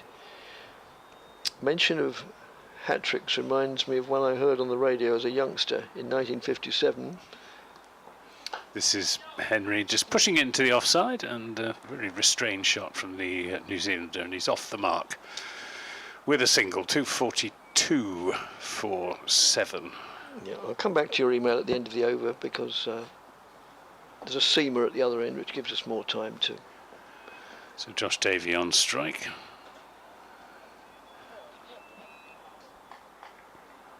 With leg slip stroke, backward short leg, forward short leg and a slip. As Harmer is in and bowls, tosses this one right up to Josh Davey, who drives it all along the ground but only as far as Paul Walter. Harmer to Davey. Davey kills the spin. I've had 2 tweets from Emlyn M. The first one accuses me of having little faith. Overton to get 100, decent 30 from JD, and Matt Henry to smash 80 odd off 30 balls, job done. And then the second one, it says, or not. This is one turns and bounces and takes Josh Davey on the pad. Yes, there was certainly some hope when Tom Abel and James Rew were batting calmly and skillfully together. As this one turns back into Davey, who takes his bottom hand off the bat as he manages to keep it down and play it into the onside. Good over from Simon Harmer, which included the wicket of Craig Overton, brilliantly caught by Matt Critchley at leg slip stroke, backward short leg. It's 242 for 8. Yeah, so Jerry says, mention of hat-tricks reminds me of one I heard on the radio as a youngster in 1957 when Peter Loader, who you mentioned earlier at length, yes we did, took one against the West Indies in the 4th Test at Headingley, dismissing Goddard, Ramadin and Gilchrist, their names to conjure with, on his way to a return of 6 for 36. It was that year that we sneaked onto the playing field to listen to TMS at our lunchtime. And from nowhere, the headmaster appeared and confiscated the wireless. Oh, how God, what a mean man. God, dear Lord. Let's come back to that after this delivery from Porter, which is played very confidently and competently out into the covers. He's got a good eye, Matt Henry. He, meaning the headmaster, must have been a cricket fan because he did not punish us for being out of bounds and returned the wireless at close of play, school that day. Keep up the good work, and I look forward to seeing Essex at Stanley Park, Blackpool in July, where I once saw in 1960 Trevor Bailey and Doug Insole put on a ground record as the next delivery all gets the better of Henry. And I bet that was some thrilling batting. Doug Insole and Trevor Bailey. I wonder how long it took them. Yes, well, Insole could put bat to ball with purpose when necessary, but Trevor Bailey, yes, I mean, he was called Barnacle Bailey and had that famous stand with Willie Watson, which managed to achieve an unlikely draw in an Ashes Test match. Bailey and Insole put on a ground record still for visiting sides of 199 for the 4th wicket. Ken Higgs restored some parity with a hat-trick. As just played another good shot. As Anthony said, he must have a good eye, or he does have a good eye, and that's played out to mid-off. If you are here in Blackpool, I'll be delighted to say hello, and thank you in person for the entertainment you provide for me. Keep up the good work. Well, yes, I am going, and I'll store your email address, Jerry, and yeah, we'll arrange a meet-up. So thanks very much. I'm greatly looking forward to it. I've never watched cricket in Blackpool. And that's an edge, didn't carry. Bounce just in front of Simon Harmer. Yeah, I've been to Blackpool, but never to Stanley Park, which will be about, I don't know, somewhere in the 90s, about my 95th or 96th ground. I think I'll have watched county cricket in. The chances of getting to 100 are minimal since fewer outgrounds are used. Been to Radlett? Yes, I've been to Radlett. Uxbridge? Yes, Uxbridge. Oh, yes, have I? Yes. I say, oh, have I? Yes, there was an altercation in the pavilion between one Ronnie Irani and a supporter. All right, that's exciting. What about Merchant Taylor's School? Oh, at Croydon, yes. Yes, no longer used apparently because... Yeah, it is. Merchant Taylor's School is Middlesex. Oh, Merchant Taylor's, I beg your pardon. Yes, no, I haven't been to Merchant Taylor's. Well, that's a possibility. Because Middlesex in mid-season, when Lords is used for other things, play several county championship matches there. No, when you said that, I was thinking for some reason of Whitgift, which Surrey don't use because apparently, I can't remember who was telling me, but it was somebody who obviously knew what they were talking about. The headmaster said, no, I don't want Surrey County Cricket Club there anymore, and so they're not. I'd have thought it was good publicity for the school. In Somerset, apart from Taunton, I think Western is the only, Clarence Park Western is the only ground I've seen county cricket in. Well, none of the other 20 or so that Somerset have played first-class cricket on is on the road. I suppose Millfield might be a possibility. If something were to happen to the county ground, they might go and play at Millfield School.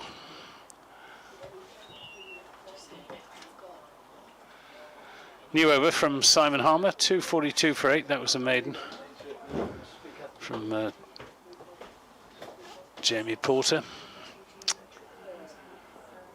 Here's Harmer in and bowls to Davey, who gets that off an edge, and it flies between. No, in fact, it wasn't off an edge. It was 4 byes. It really took off that one from Simon Harmer, and it did Will Buttleman, and it was fine of Matt Critchley. So 4 byes, 246 for 8.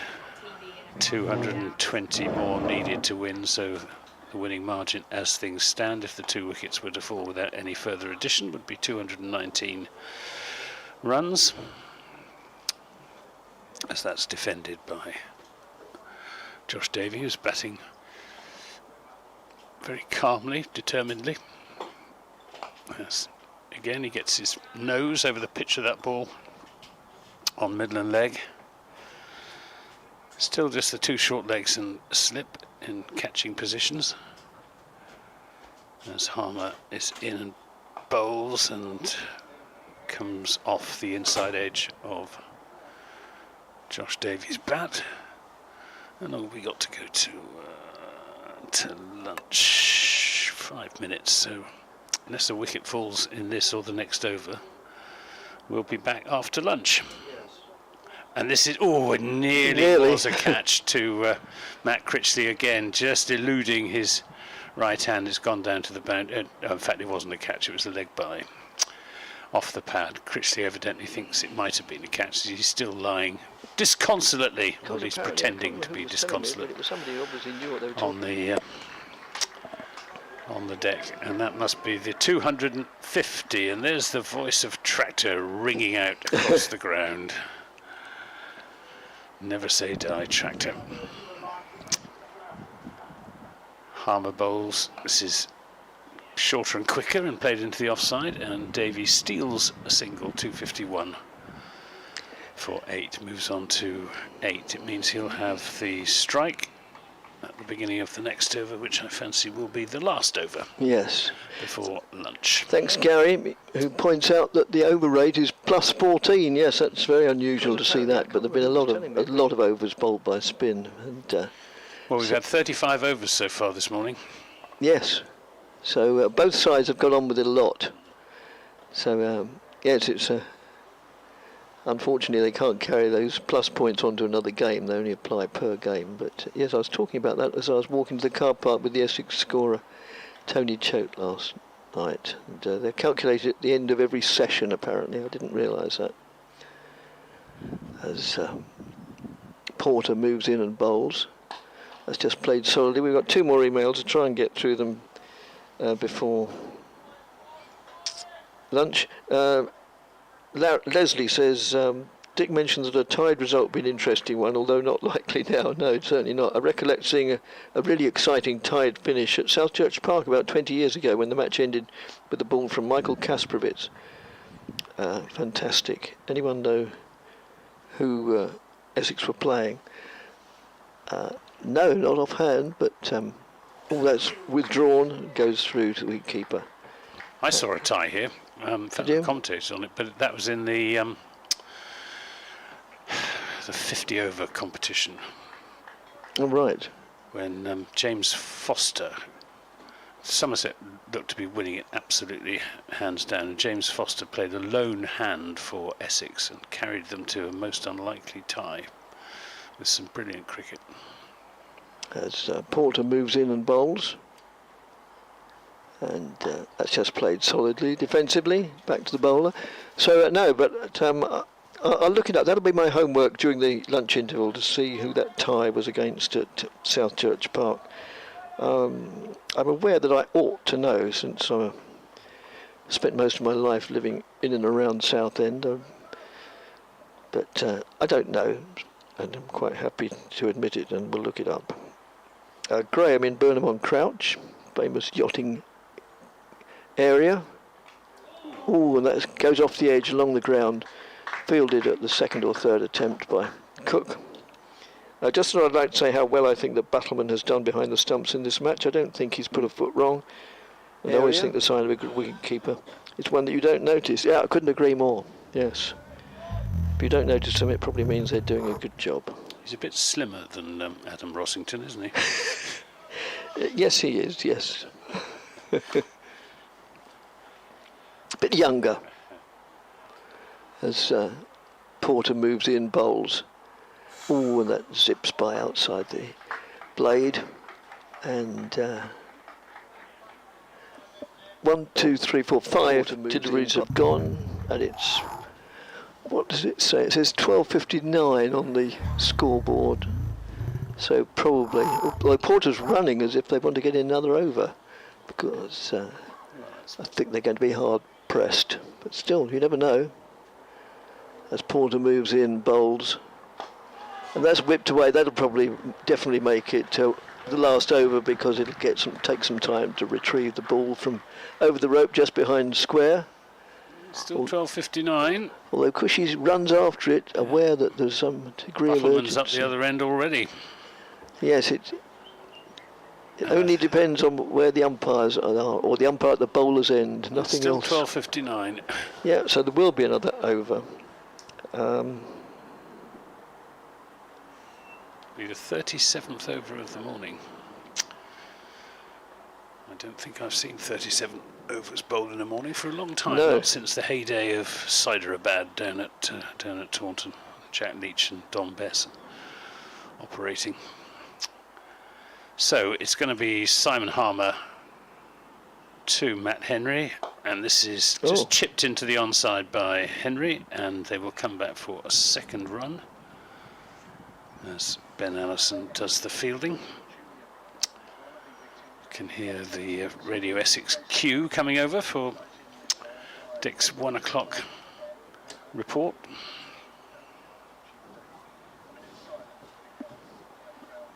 Here's Harmer in and bowls, and this is cut to backward point. There won't be a run.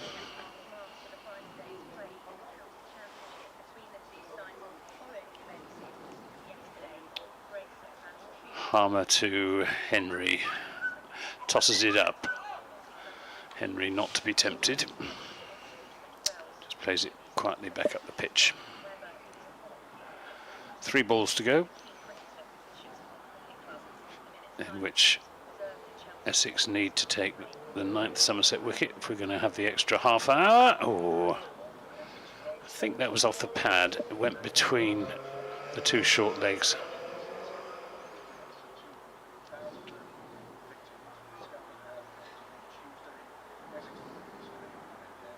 Simon Harmer bowls. This is driven along the ground. I think about a single, but it's not there.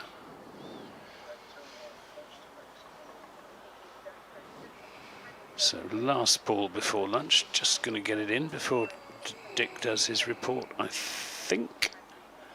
Harmer to Henry. He's back on the stumps. Lets it go through, and that will be lunch. Somerset 257 for 8. They started on 175 for 4.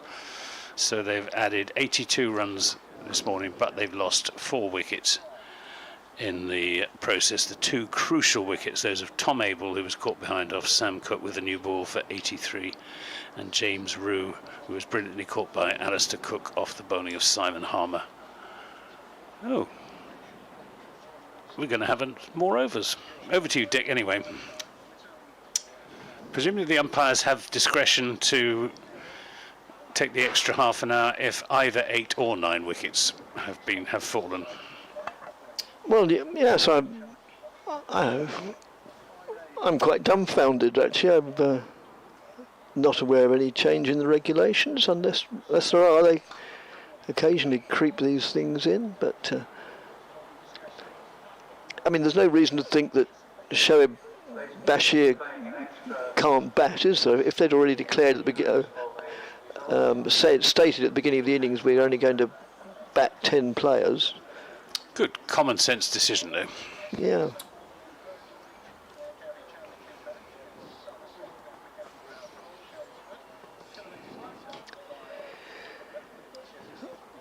Yes, they probably are on target for a victory, and play is still continuing, although it's now 4 minutes past 1, and Essex are in a good position because they've taken 4 more wickets this morning, and the visitors are 258 for 3, with Josh Davey not out 13, and Matt Henry on 3. The significant wickets to go today were Tom Abel for 83 and James Rue for 28, and also Casey Aldridge went first ball for a duck, and Craig Overton for 5. It was really the new ball in the hands of Sam Cook that made the breakthrough, getting 2 wickets in his first over with that ball. And so Essex, going along very nicely now. After there may have been a few nerves, but currently still needing another 208 to win.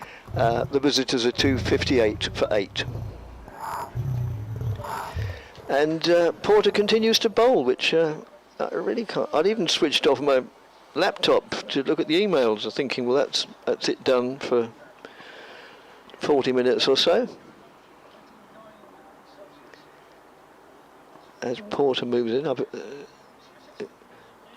in again and bowls, and he's got an edge, and well, only the wicketkeeper appealed. The bowler didn't appeal. None of the slips appealed. The batsman looks genuinely surprised, and I've no idea, but except that Somerset have lost their 9th wicket, because that's what it says, and that's what the umpire says, and here's the ultimate arbiter. And Somerset are 259 for 9. There was certainly a noise. So now we definitely will go on for up to another half hour to see if Essex can get the final wicket. 259 for 9. Moves in again. And the replay that we've seen is inconclusive. That was and he's got an edge, and well, perhaps umpire Milnes is anxious to get things over sooner rather than later, so he can get on the road and go to wherever he's due to go to next. Home, I expect. Only the wicketkeeper appealed. The bowler didn't appeal. The next round of blast games doesn't start until Friday. And I've no idea, but except that Somerset. But the end is nigh. The fat lady is clearing her throat even as we speak. So that was Matt Henry that was out, wasn't it? Was. Or given out, yes. Caught by Buttleman. It's strange that he's given out without the bowler even appealing. But well, yes. Perhaps, unless it was one of those that was so obvious, but I didn't get that impression. Anyway. Well, they usually do the sort of celebratory appeal. Yes. They like Stuart Broad is the prime exponent of that. Yes, so Matt Henry made 3. So I may have to switch the laptop on again. Well, I will, but... So it brings the impressive young man Shoaib Bashir to the wicket. He impressed more with the ball, but he showed that he was probably no mug with the bat, and probably if he continues in this game will probably work his way up the order a little bit. as Porter moves in and bowls to the tall young man and declines to play. It goes through the wicket-keeper. And at the end of this over, I shall ask the studio to try and cut the noise that's coming through our headphones. Not only disturbing us to a certain extent, but we understand that it also goes through onto the live feed and listeners can hear it, which is more to the point. Especially if they're not fans of Slade and Noddy Holder. As Porter moves in and bowls.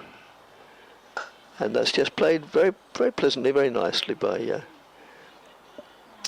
Shoaib Bashir. End of the over, 258 for 9.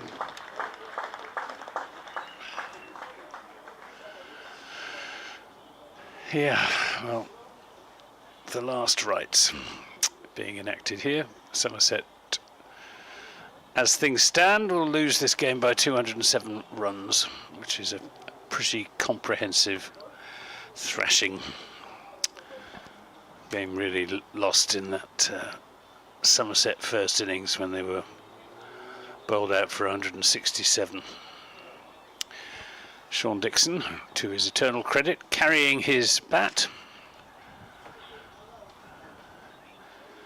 It's Harmer then to bowl to Josh Davey. Essex just needing 1 wicket, and this is turned into the onside by Davey, which means that Shoaib Bashir will be on strike. 259 for 9.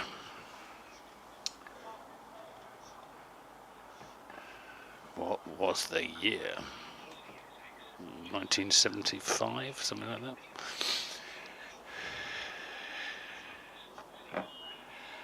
So Harmer to Bashir, drives nicely, doesn't really time it, won't go to the boundary. 2 Essex fielders are in pursuit. It'll be the skipper, Tom Westley, who does the fielding.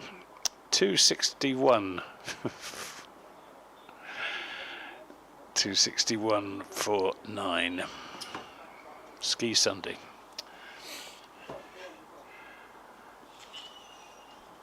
It's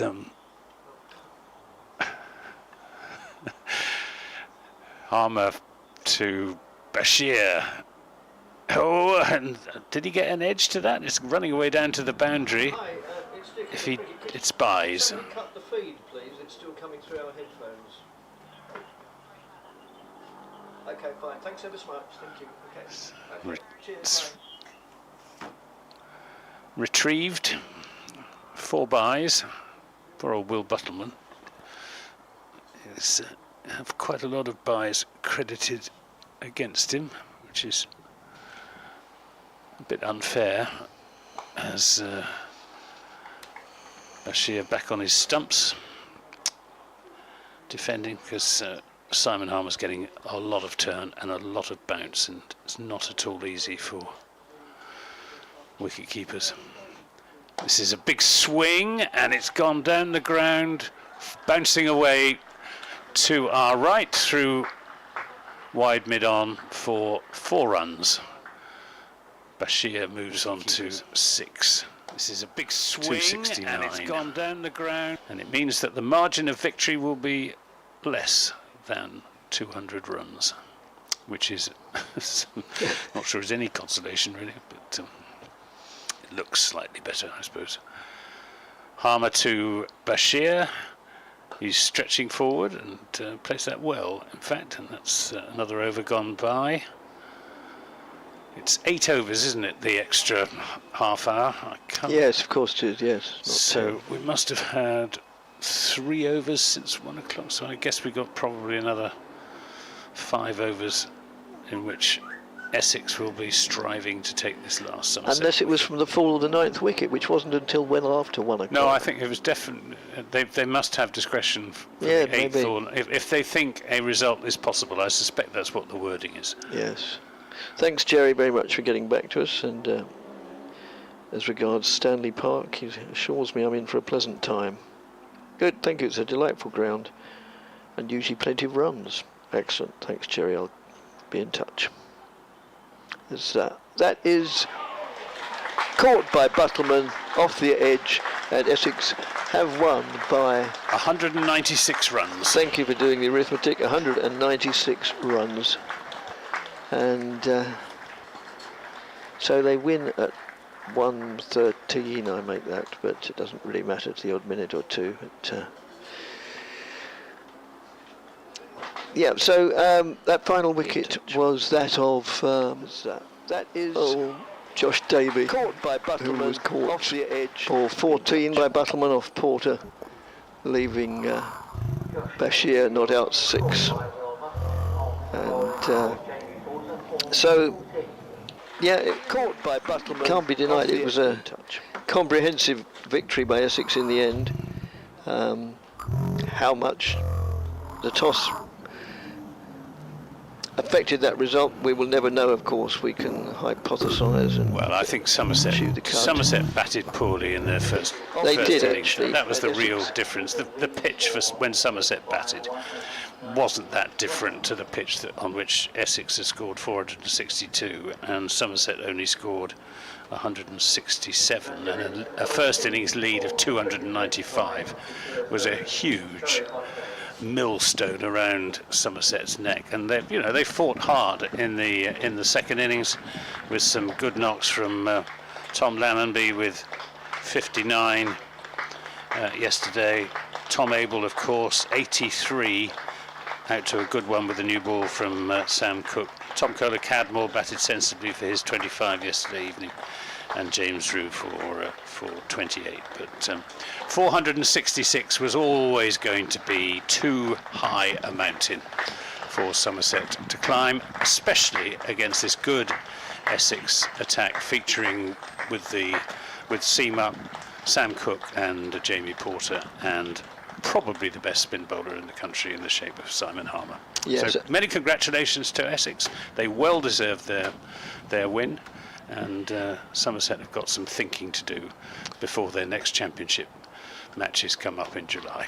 And unsurprisingly, Anthony Gibson was absolutely right. He said that the wickets of Tom Abel and of especially, and with Kohler-Cadmore having gone last night, then James Drew this morning was going to be the key to it all, and that is exactly how it proved. Apart from Josh Davey making a quick 14 towards the end, nobody else got into double figures of the tail, and Essex wrapped up their victory with Cook having taken 3 wickets, Harmer having taken 3, Porter 2, and Critchley 1. So they were spread around, and get a comprehensive victory by Essex, their second of the season. What that does to the championship table, I don't know. I expect many of the matches are still going on and have 2 more sessions this afternoon and this evening, but they can do no more than win the game and beat what's in front of them. And yes, Anthony, of course, was spot on. A lead of the best part of 300 on first innings, and if you would then subsequently lose the match, then you've got to play pretty badly, and Essex didn't play pretty badly. They played pretty well, and so achieved the victory that they fully deserved. So yeah, now we turn our attention back to T20 action, with Essex hosting Glamorgan here on Friday evening at 6:30, and then they travel the short distance up to Lords to take on Middlesex, who've lost every game in the T20 so far, but nonetheless they won't be taking either oppositions for granted. So thank you very, very much for listening over the last 3 and a bit days, and for your emails and your support. We really do value it. You know, the emails always, convince us that we're not just talking to ourselves.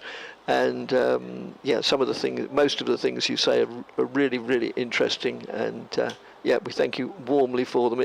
To my mind, it makes the broadcast, it completes them. After all, it's for your benefit, and so therefore we get added pleasure from your contributions. So thanks very much again for listening, and next time it will be T20 action here at the County Ground in Chelmsford on Friday evening. I'm having a week or so off In fact, I don't think I'm on duty again until I go to Blackpool, but I've had a good run for my money up to now. I could do with seeing home and family for a little while. So thanks very much again for listening, and with what's left of the day, which is quite a lot, and beautiful weather in which to do it, have a great time.